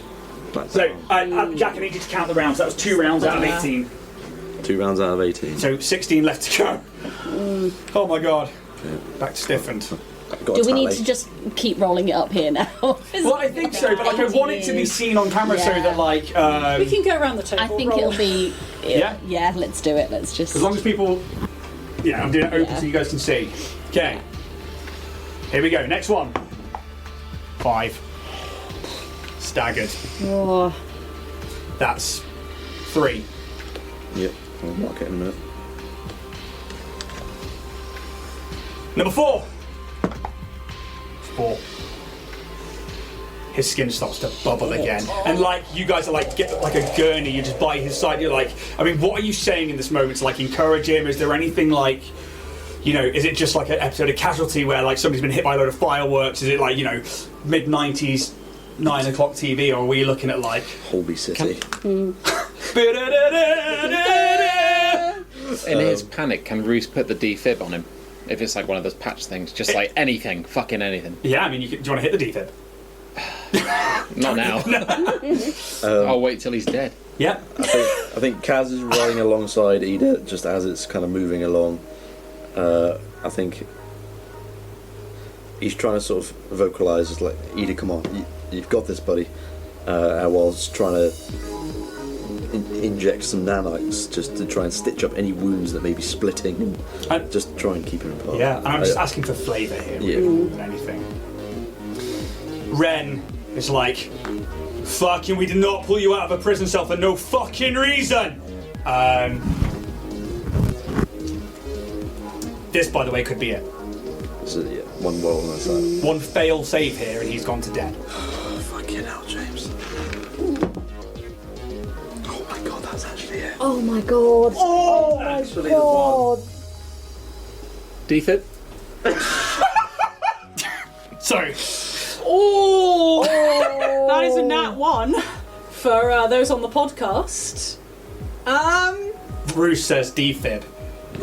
As you watch his breath, and the skin just starts to bubble, and Roose says, defib! Oh, Jesus Christ! You are all covered I did not mean that. in... Oh! Ida! Whoosh! And he wasn't fucking here. Oh Can I retcon that? Bad day to be ill, buddy. What in this moment? I mean, like, and Ida just starts to swell and swell and swell, and like Ren is like, no, and he just, and you can see this like pattern over the tube, because you are now in the tube that you've seen before in many of the Histoki floors.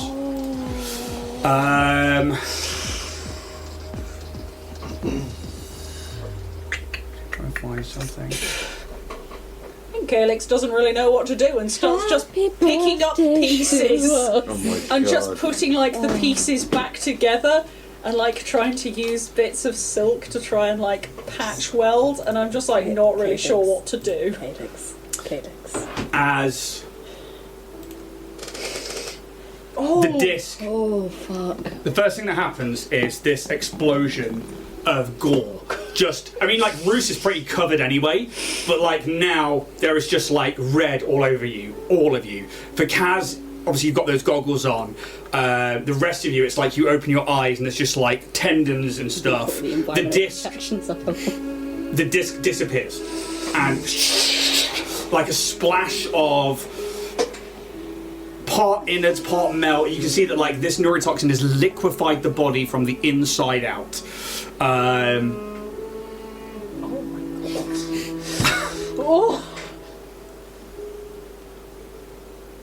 You begin to hear somewhere in the distance, though especially like Kaz with that heightened perception, you're just starting to like move. You're hearing like boots just somewhere way further down. You start to hear like some Histoki maybe starting to like scrabble from somewhere upstairs. Ren's just like, fuck. She looks to you all. I don't think we need that backup team anymore. Understood. We still want them here. I still want to talk to them. Still come. I think Rena's going to come and see us anyway.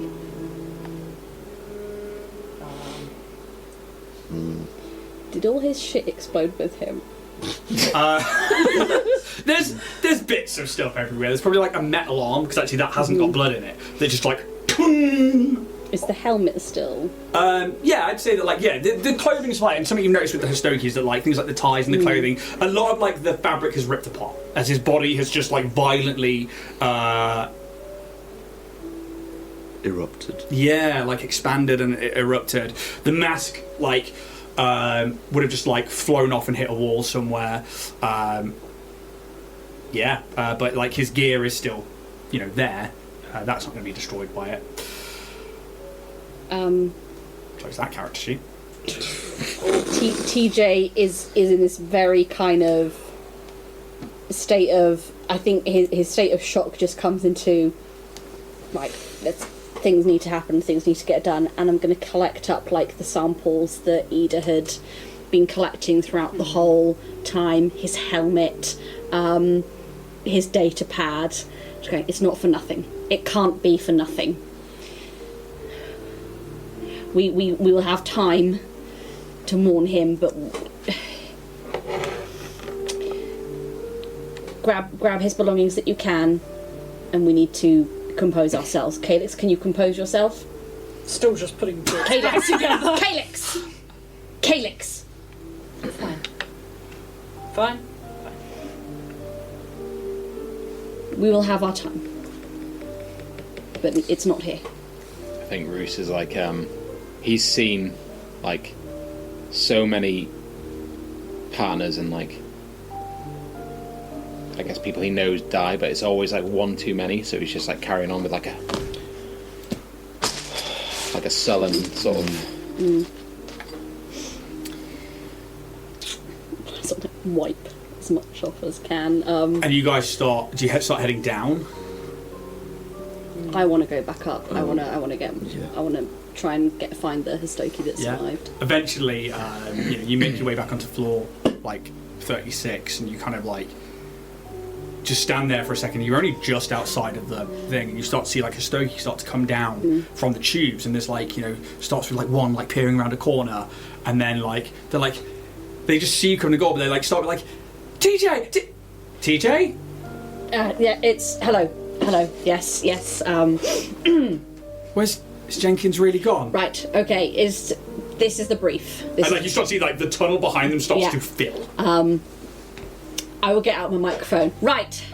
This is the brief. This is what we're working with. Jenkins is gone. I believe in his own twisted little way he was trying to secure freedom for us all. In the worst way imaginable, really. It might have done a little bit more damage than good on that front. Mr. Oslurin has been here. He has made a statement to the public that we should be rehabilitated and that we need more help before we can become our own.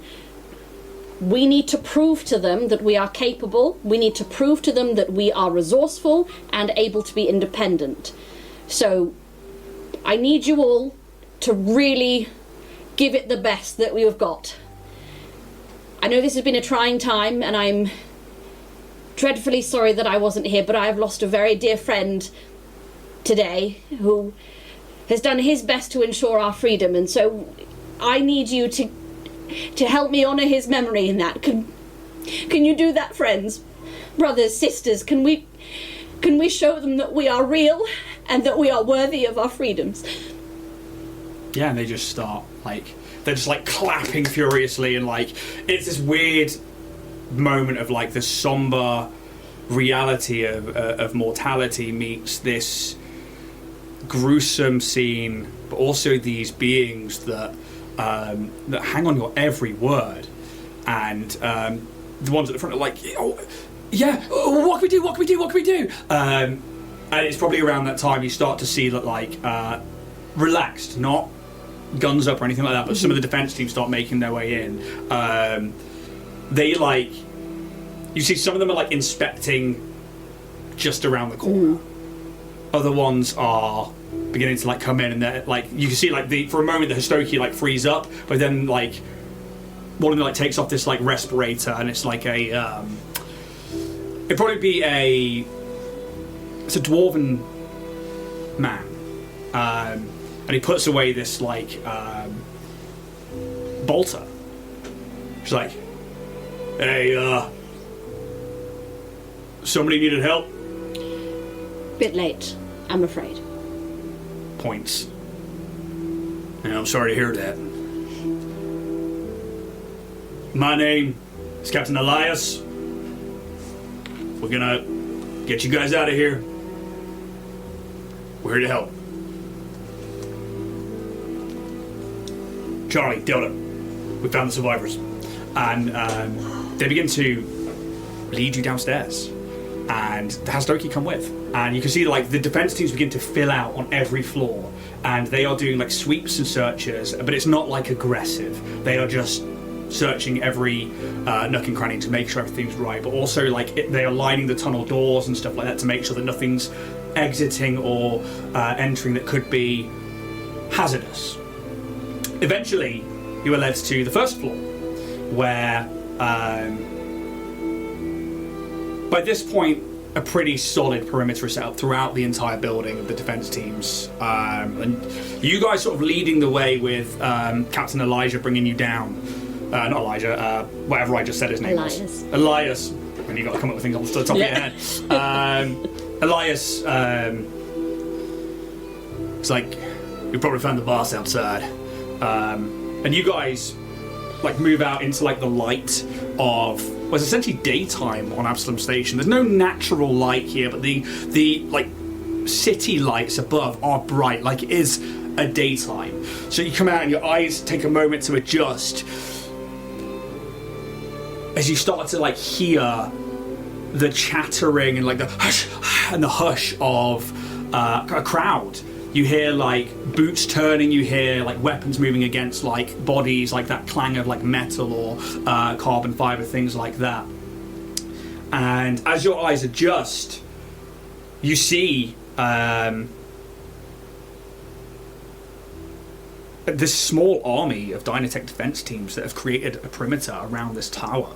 And you see a smattering of station security that are also here, that are creating this perimeter to keep prying eyes of the civilians and station denizens from getting too close.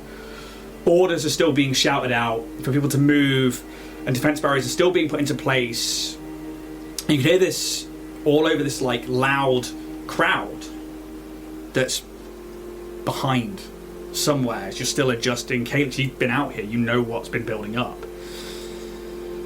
Can you get perception checks from everyone, please? Ooh. Who's rolling for Ida? Please! Climbing! Ooh. 30. Of course it is. 11. Natural 20 for a 30. Nice. 2018. This is yeah. over 60 foot, so So 18. 18. Those above 15, you see Rena. She's like on a comm and she's talking to somebody, and you don't see Elijah.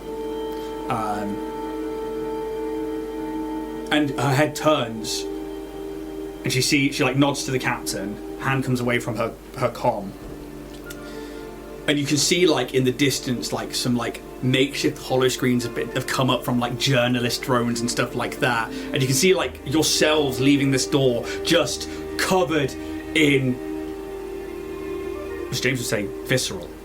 And you know, you can see where like TJ's wiped away from the eyes, and maybe like some of you have also like cleaned away. Looking pale, looking gaunt, but like you can see the drones like, and you can see like Rena turns. She's like starts pointing at them as in the middle of the street you guys enter. You also see that for Roose, I think you see the defense teams are set up in a kind of perimeter way that you would know to be like crowd control. They're just there to stop people from getting in any closer. It's a safety thing. Elias is like, I imagine the boss will probably want to talk to you. Sorry about your friend. Thank And you. lets you move. He's like, Delta, run back in. And then he re-enters the tower.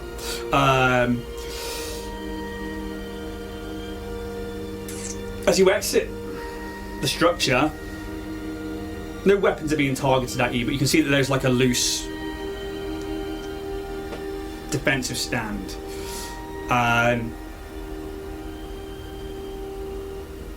Rena just looks at you and begins to move towards you. What would you like to do? Kind of stand there and let her walk to us.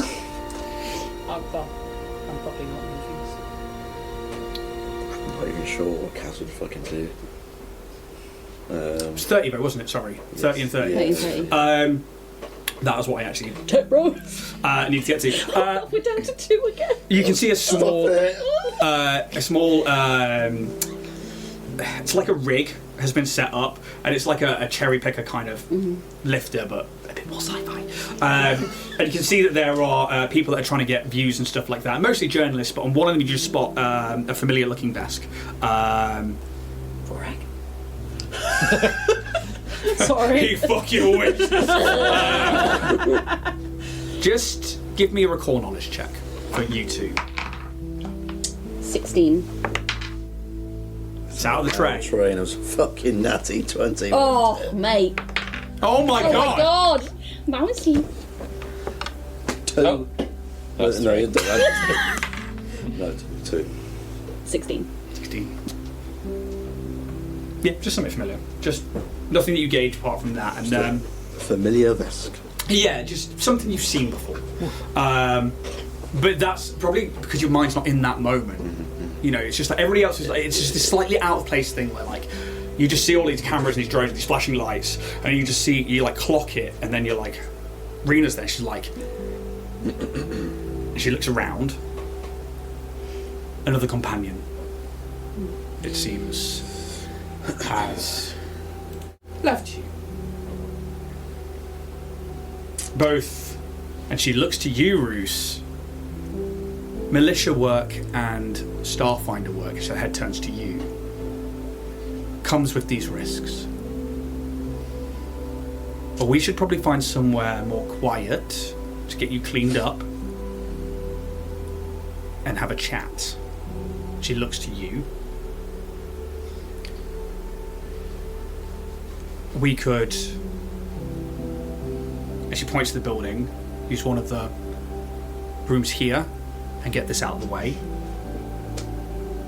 Or I could come find you later. Let's get that out of the way. Time is of the essence. And she just walks past you and into the building. Are there still drones flying around? Yes. Would I recognise any like particular outlet of like branding? Or give me a perception check and you get corporate knowledge on top of this. So it lowers the DC by 5. We'll call the DC 20. We'll take it down to 15 and then we'll make some news. 18. 18. Okay. So you see Absalom News. Yep. Very popular. You see Dynatech ones. Fucking of course. Yeah. But the Absalom News seems to be like trying to get everything. The Dynatech ones are clearly like focusing on like perimeters and stuff like that. Obviously like ready to sell. And you can probably see that there's like a few like people like maybe a Yosoki and a human who are like programming them and moving them around. You can see like them taking on data threads from that as like just as like, this last cursory glance as you look over your shoulder. Rena enters the building and the two guards that are just on the inside of the door just nod to her. She's like, are any of these rooms clear and clean? First one's like, yeah, door 1. And she's like, good. And she just, blip, something opens and takes you into an apartment. Before heading in, just before coming in the door, I want to sort of lock with an Absalom News drone, and I'll just do a little H with my fingers, and then walk in. That sounds like a charisma check with your expertise dice, if you so wish. That's some fucking Hunger Games shit. Asmodeus, covered in blood. 16. 16. Okay. You don't know what kind of response that has. I'm just putting it out there. I'm branding it. Rena comes into this apartment, and the apartment itself is it's clear. You can see that like there was a weld on the door to begin with. No, sorry, there wasn't a weld on this floor. My apologies. And the room itself is not been touched by death or decay. It seems like people of this floor may have escaped early doors and got out, or whoever's apartment this was. This is quite literally like room.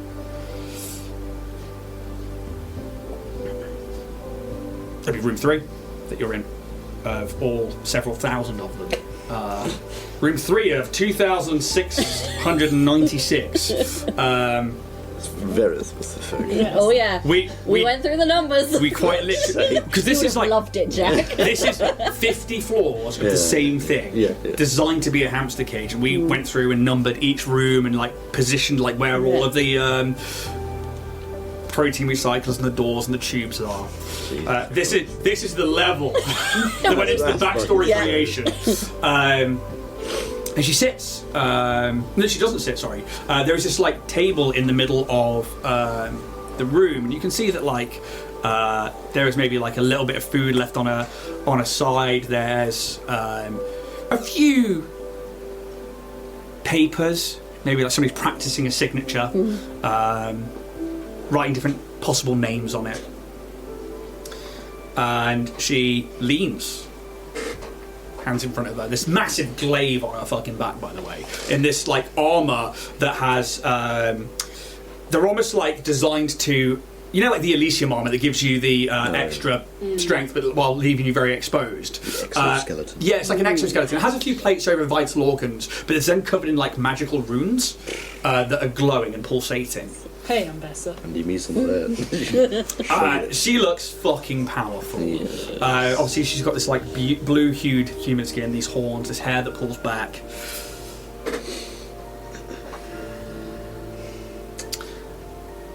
I didn't think I would be running into you today. Yep, here we are. Surprise! Yes, here you are. You do keep cropping up on my radar, don't you? And you ours. Yes. Now, obviously, I was still awaiting confirmation of a contact with you, but that now seems like we may be able to, and forgive my brazenness with this, but use this as a chance to talk. Indeed. Where are Alpha and Bravo team? Where are the survivors? I am sorry to report there are none. By the time we came upon Bravo team, unfortunately they were engaged, and the captain of Bravo team was taken. Very brave lad, name of Stavon, was the sole survivor. He remained with us until the higher floors, but unfortunately he was in pretty bad shape and succumbed as well. Alpha team was already out by the time we got there. Be like, he's a good kid. He was a good kid. At that.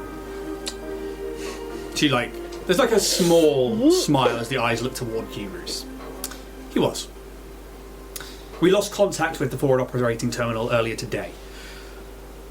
I presume that is probably when you all entered the fray.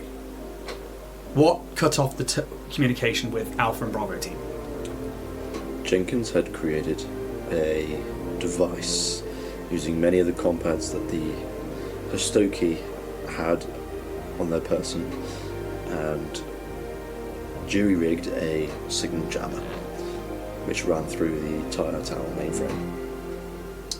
I was still able to communicate with him beyond the confines. Internal communications were the only communications. A jamming bubble. Yes. Indeed.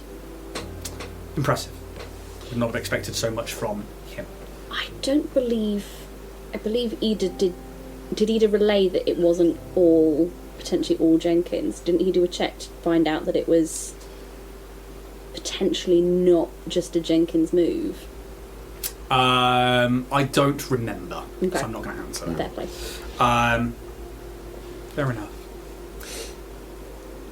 What did you discover here today?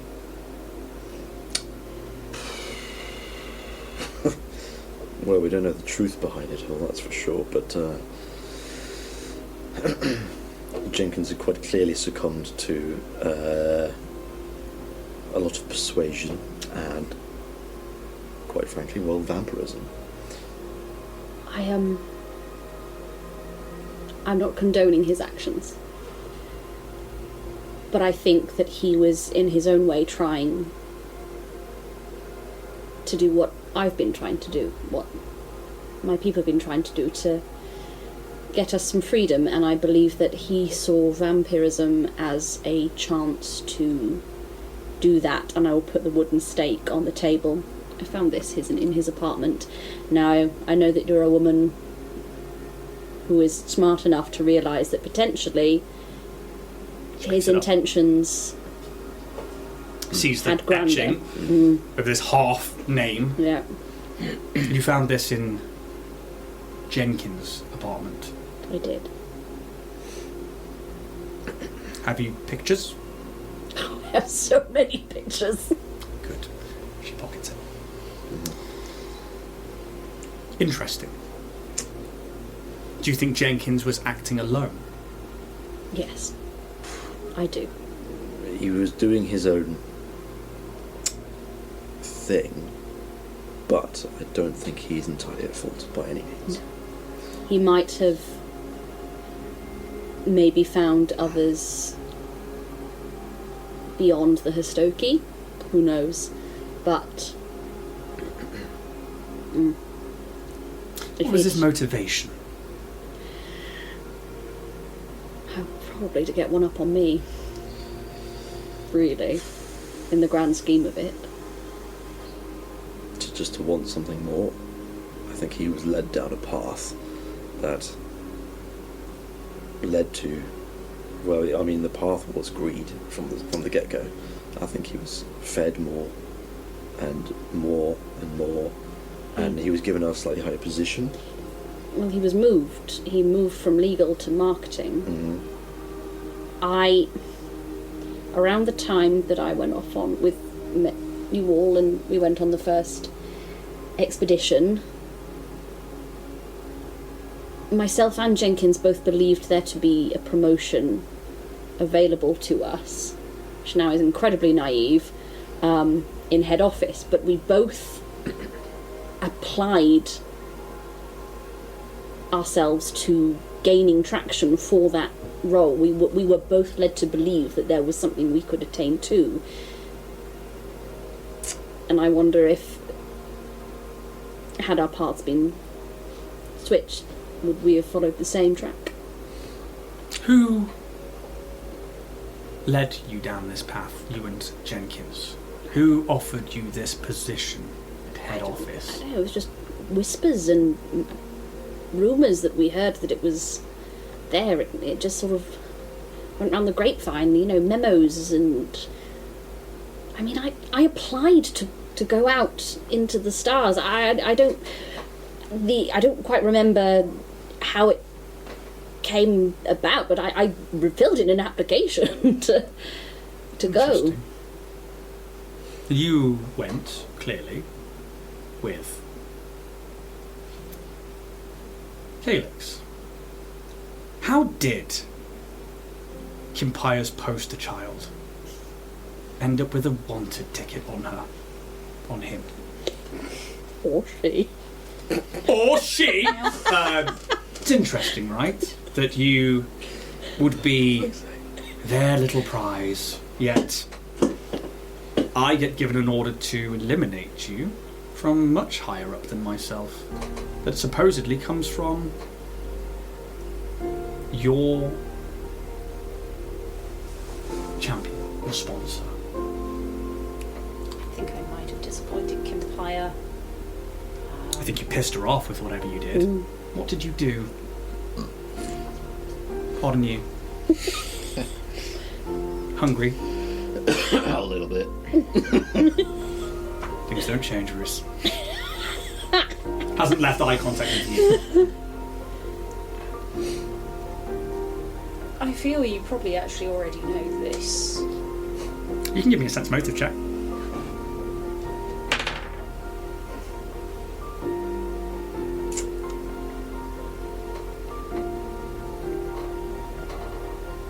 Uh, 32. Woo! God damn.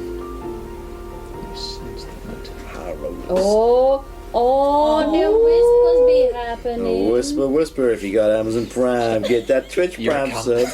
Fuck me. Sub up, bitches. Yeah, be a She's little not hiding subs. Okay. Daddy loves his little subs. Oh god, they're gonna sub up just for that, I'll tell you. A thumb.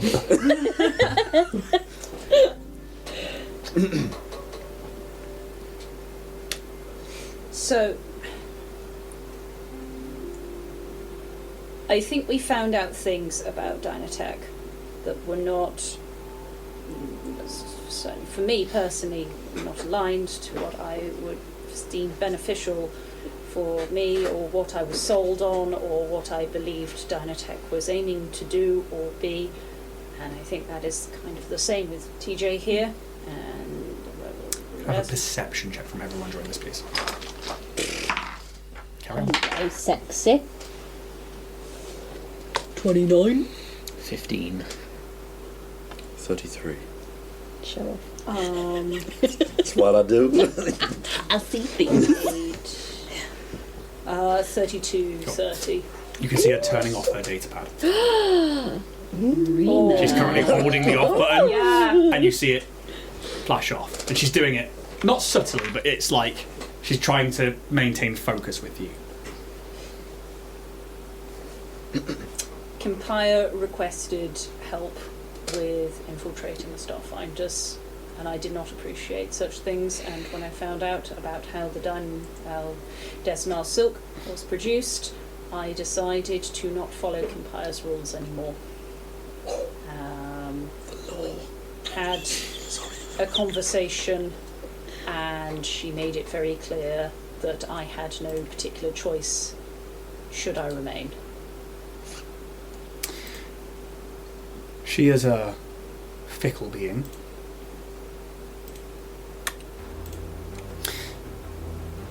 It's interesting you say that, because you say you'd found things out. I was led to believe you had stolen vials of toxin from the chem labs in R&D. Hold up the bandolier. Found that in Jenkins's apartment. Daithskin. So that was not you all, No. No. and why you were running from the building. No. And we can potentially provide evidence to We that. can, because I have my camera on. And we also have the data pad that needs very careful attention, otherwise all data on it will be eliminated. Now, the problem here is you are holding the Daithskin toxin, not Jenkins. Let's put it back. However, now, you are all covered in. Everything. I don't think you would do that to one of your own, Absolutely not. which does lend to your character.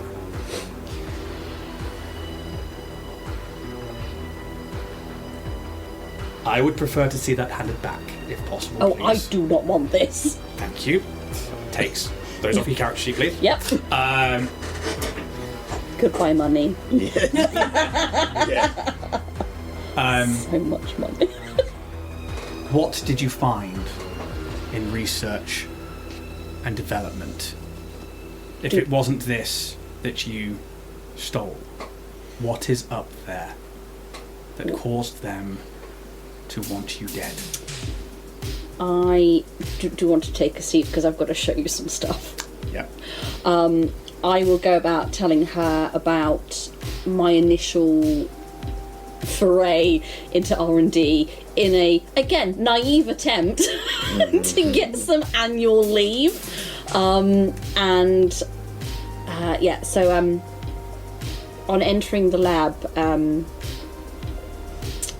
I discovered, well, this, and I'll show her the photos of like the Stoke experiments, and no, obviously I know that this is useless in any court, but I do believe it's, helpful for proving a point. I spoke to Dr. Amadeus and Dr. Fields, explained that I was set for termination and I would prefer that not to be the case, and I rather hoped that their scientific minds would prefer me to explore my sentience. They instead set upon me, tried to electrocute me, and I managed to escape by the skin of my teeth, and that is why we were fleeing the building.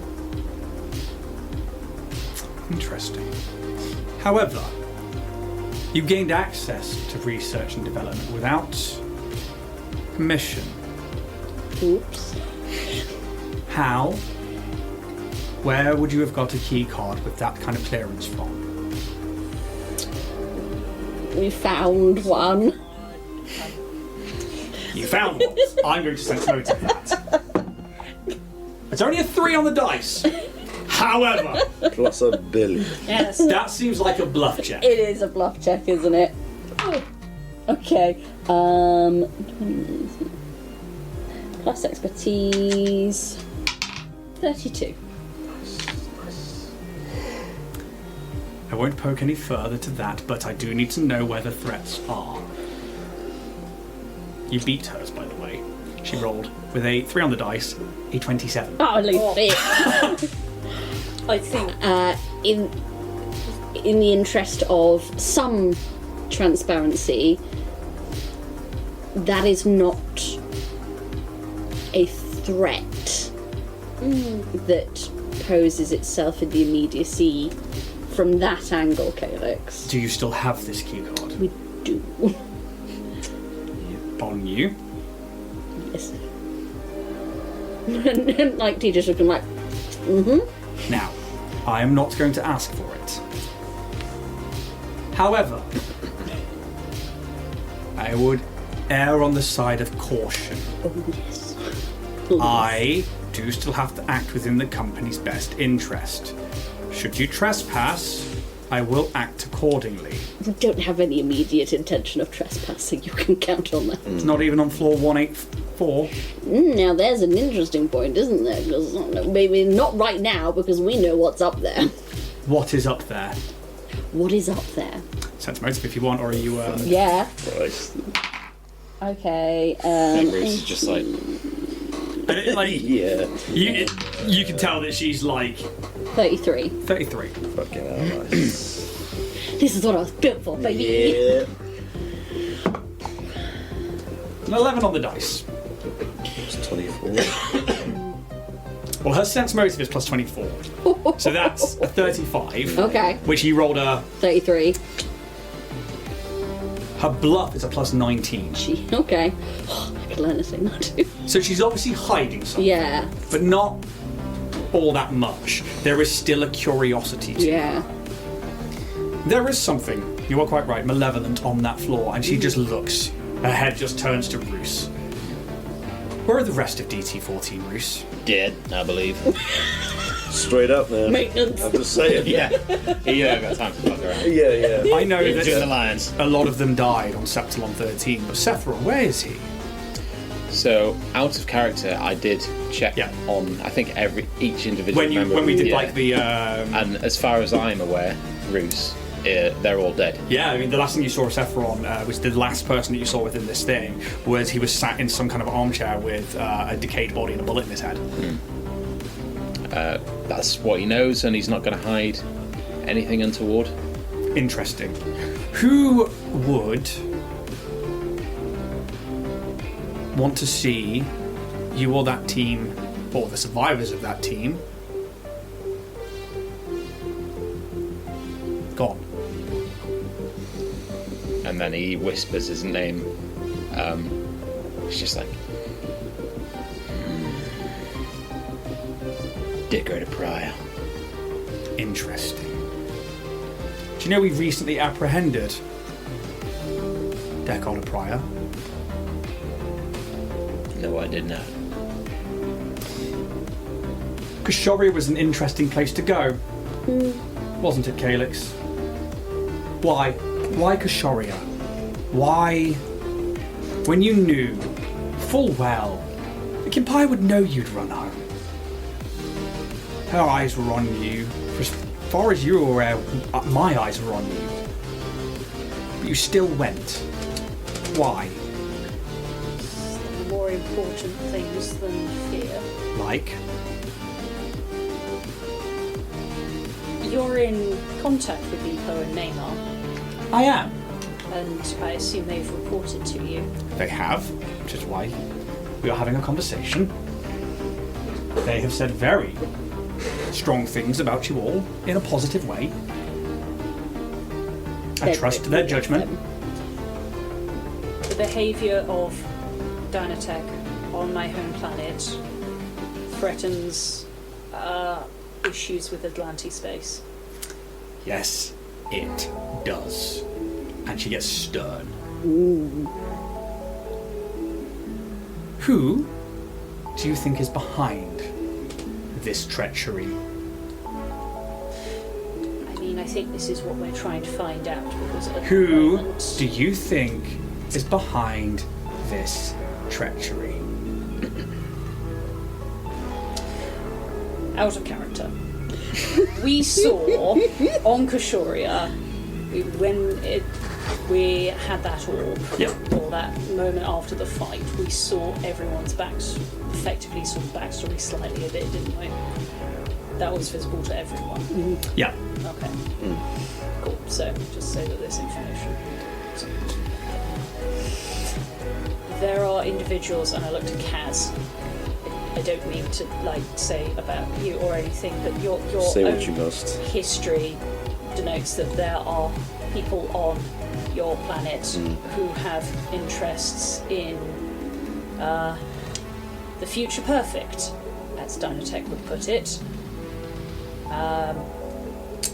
I think for a start this was mostly marketing, obviously the Mercury issue. Then it became a production thing. Who do I think's behind it? A bit of a mixture of R&D. Whoever is your captor. I wish I could give a name, but I cannot.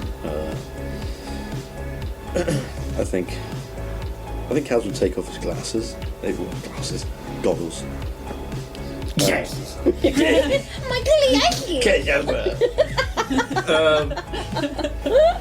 Sort of, as a sort of actual reveal that I am not a drow, I am a Strix. I come from Verces, from the Tower of Kidel. There are certain people that reside there who are obsessed and very powerful and very determined to, well, as Caelix puts it, reach perfection. There is a slogan that is thrown around: in pursuit of perfection. And since coming to Absalom not too long ago, finding that Dynatech's similar slogan of being future perfected, I find it more than a coincidence. But they're not directly tied to Kashori or the company. I'm asking for your opinion here. Do you think Kimpaya is behind it? I think yes, but not just her. I think there are many influences that she is simply the face of, and the hand that wills. But why? What do they hope to gain from your people, that planet? The risk of putting the Pact at risk. You've been there. I'm told pirates infiltrated my own teams under a prior, and her head turns to you. He should have been dead years ago, yet he is not, and somehow on my payroll. It seems there are a few on the payroll who've been slipping through the cracks. The Dominion of Black has, we know, Cassie Cato. wormed its way in. Yes. We know that there are gaps in the transparency of the business. Who is on the board? Who is in head office? Give me a sense motive right there.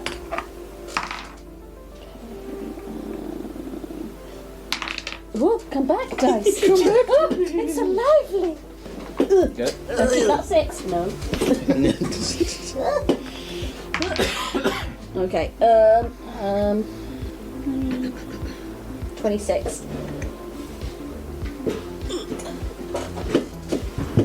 So let's see how well she can keep her cool. First minute, so 2 on the dice. 26. With a bluff, that's a 21. There is a moment where you say who is on the board, and you can see her ears twitch, you can see her eyes kind of like you've found a question that she's also asking.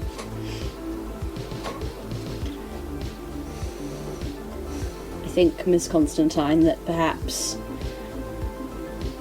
those of us cogs in the machine. But you don't want to be a cog in the machine, do you? I've never been a cog in the machine. No. But back to Kashoria. Reel you back. So, Kimpaya makes her dutiful marketing expedition to Kashoria, finds you, brings you back, uses it as a guise for smuggling of what I'm believed to be told eggs from your people. But they're not using Dynatech here. Who are they using? Who's their contact? Who is their middleman? What's it called? The Shadow Pirate. Shadow Captain. Shadow Captain in the Broken Rock. And this connects to your friend. Yes, the one who's no longer with us. He was betrayed by his crew. Yes, we found him on Kashuria, actually imprisoned by the pirates themselves. And where do I find this Shadow Captain Taldi? I mean, we'd like to know that too.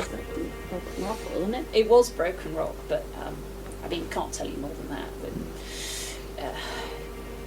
he's got a ship that he's moving about on as well. So, what's your interest in all of this? Why go to these kind of lengths? Because you're talking to us, and it won't not be noticed by other members of Dynatech. So this is not safe for you either. I am merely conducting an investigation into why some of my defence teams have died today and why Starfinders are involved. It's all about board game. It's on the outside. It Easy is, spin. but you Said like a clearly- marketing directive. Well, if you can't beat them, join them. I could ask you the same thing after Kashoria. Why come back, Calyx? You were home, free from the company. And as of this moment, Kimpire thought you were on the run. However, thanks to whatever has happened here today, eyes are back on you. Which means that she knows that I have not carried out the execution order on you. Which means that we have a very fine line to tread here. Me for not following, well, having my subordinates follow orders, or them not following orders, and you being back here. Why are you back here? We all individually have our own business that needs attending to. Worth your lives? Yes. Roose will nod his head. I don't have much in life, so there are very few things that are important to me. It's a unique situation, really. Usually I wouldn't hesitate with a kill order, but something doesn't sit right, does it? It's not often R&D sends orders to me, nor should I question that order. The board gets involved to scold me. This is also something that does not happen very often, but I do not appreciate. But it's clearly done yourselves a favour. I don't know who sits on the board. Nobody seems to know who sits on the board. It's rather frustrating to not know who shouts or issues scoldings, yet also offers the creds to pay for a meal. Something I would like to find out. I don't like being blind, and I don't like it at the moment with everybody telling me different things. I believe you, though. I don't necessarily believe what's happening inside the company I have put a lot of time and effort into. I did most of my defense teams. She looks to you, Roose. To act as soldiers, not as just a militia, but now I'm second guessing that.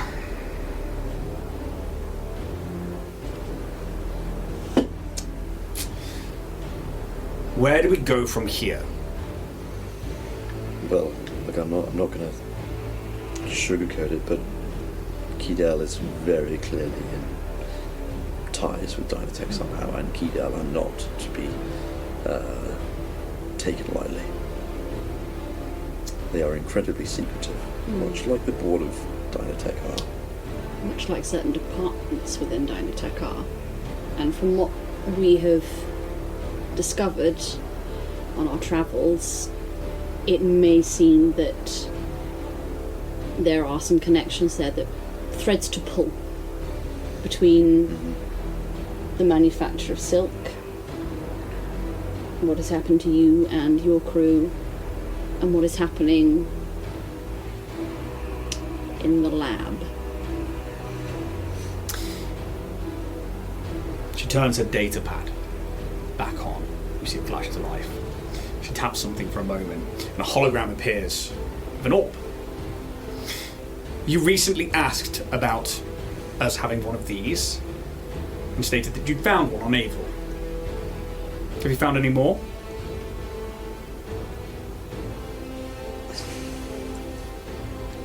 I mean, where are you keeping it? I don't think it's that easy for me to hide, so... It's a rhetorical question. Yeah. Was this on Kashoria? I mean, yes. I believe potentially the answer to your question as to why is potentially these. Which why? Why chase me all the way to Kashuria? Why do the effort of bringing the planet of Kashuria into line with Dynatech? And Silk is a good cover reason. There's multiple things potentially there at play. There's the cover, yes, but then there's also acquisition, and if a Dynatech employee were to then become first seeker of the Starfinder Society, access to knowledge. They've got finance, they've got power, they've got knowledge. That is a triple threat, and that gives a certain group a lot of free reign. Now, I don't know if Kimpaya knows properly of those orbs. I see her greed, her eyes. It is financial. I don't think, personally, that is her MO. Zan? Maybe. But that's interesting. Zan is running for Starfinder First Seeker. And Ren just, like, looks at her, and she just, like, locks eyes with him. My vote's going for John. John. Doorman. Recent candidate. But Hey, he's a top lad. I think it's Ren in this moment. He's like, he probably wouldn't joke like that. He's like, he's a top lad. And he's like very stern. I have no interest in this political guild membership. However, Zan is power hungry. She's asked me several occasions if I know of anything on floor 184 after your arrival back from the DAC-Chi system. How is G33, by the way? Do you try and hide that? No, I don't think so. No. I think TJ's going to sort of recognise the game. Doing quite well, thank you. Yeah, serving us quite well. Safe. Good. Yeah, just so off the cuff. Yeah. Love it.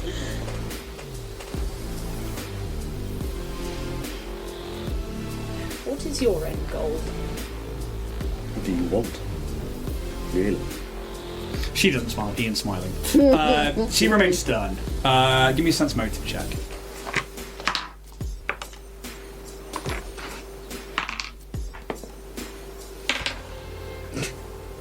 How do I miss it?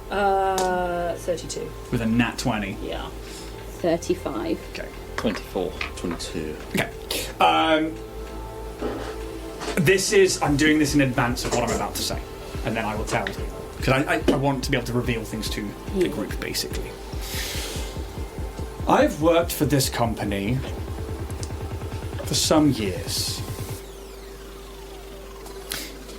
I have poured blood, sweat, scale and tear into my role. I have watched good people, and she kind of looks towards Roose, give up much in the name of being part of the Dynatech family for a future perfect. Yet, any time I have aimed for more, I have been shot down. There's only so long. If we are not a proud army and just a militia, that I would be willing to stay. And you start to get the sense that there is like a bit of a power hunger. And those like... She's not overly hiding it, but especially with those 30s, like... You can tell she's just let slip a little bit that with like the not knowing who's on the board and stuff like that, that she's like potentially looking for an opening.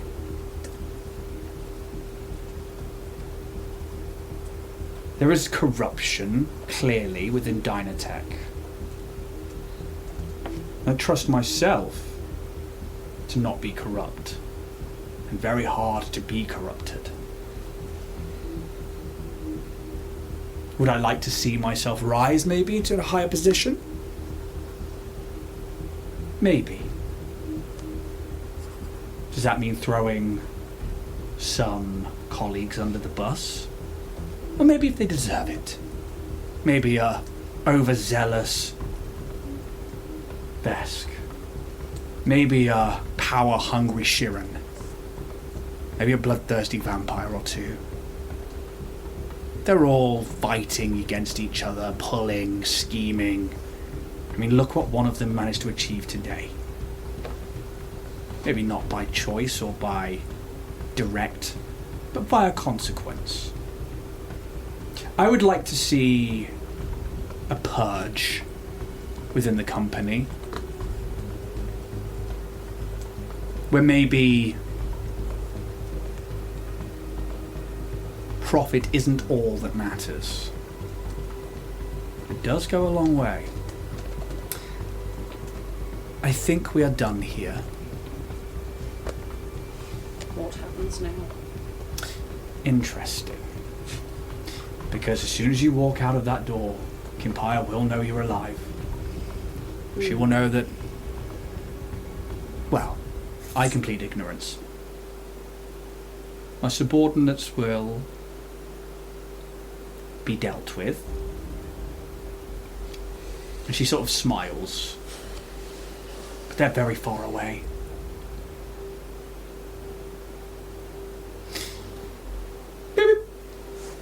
You will get a private comm channel. Oh, yeah.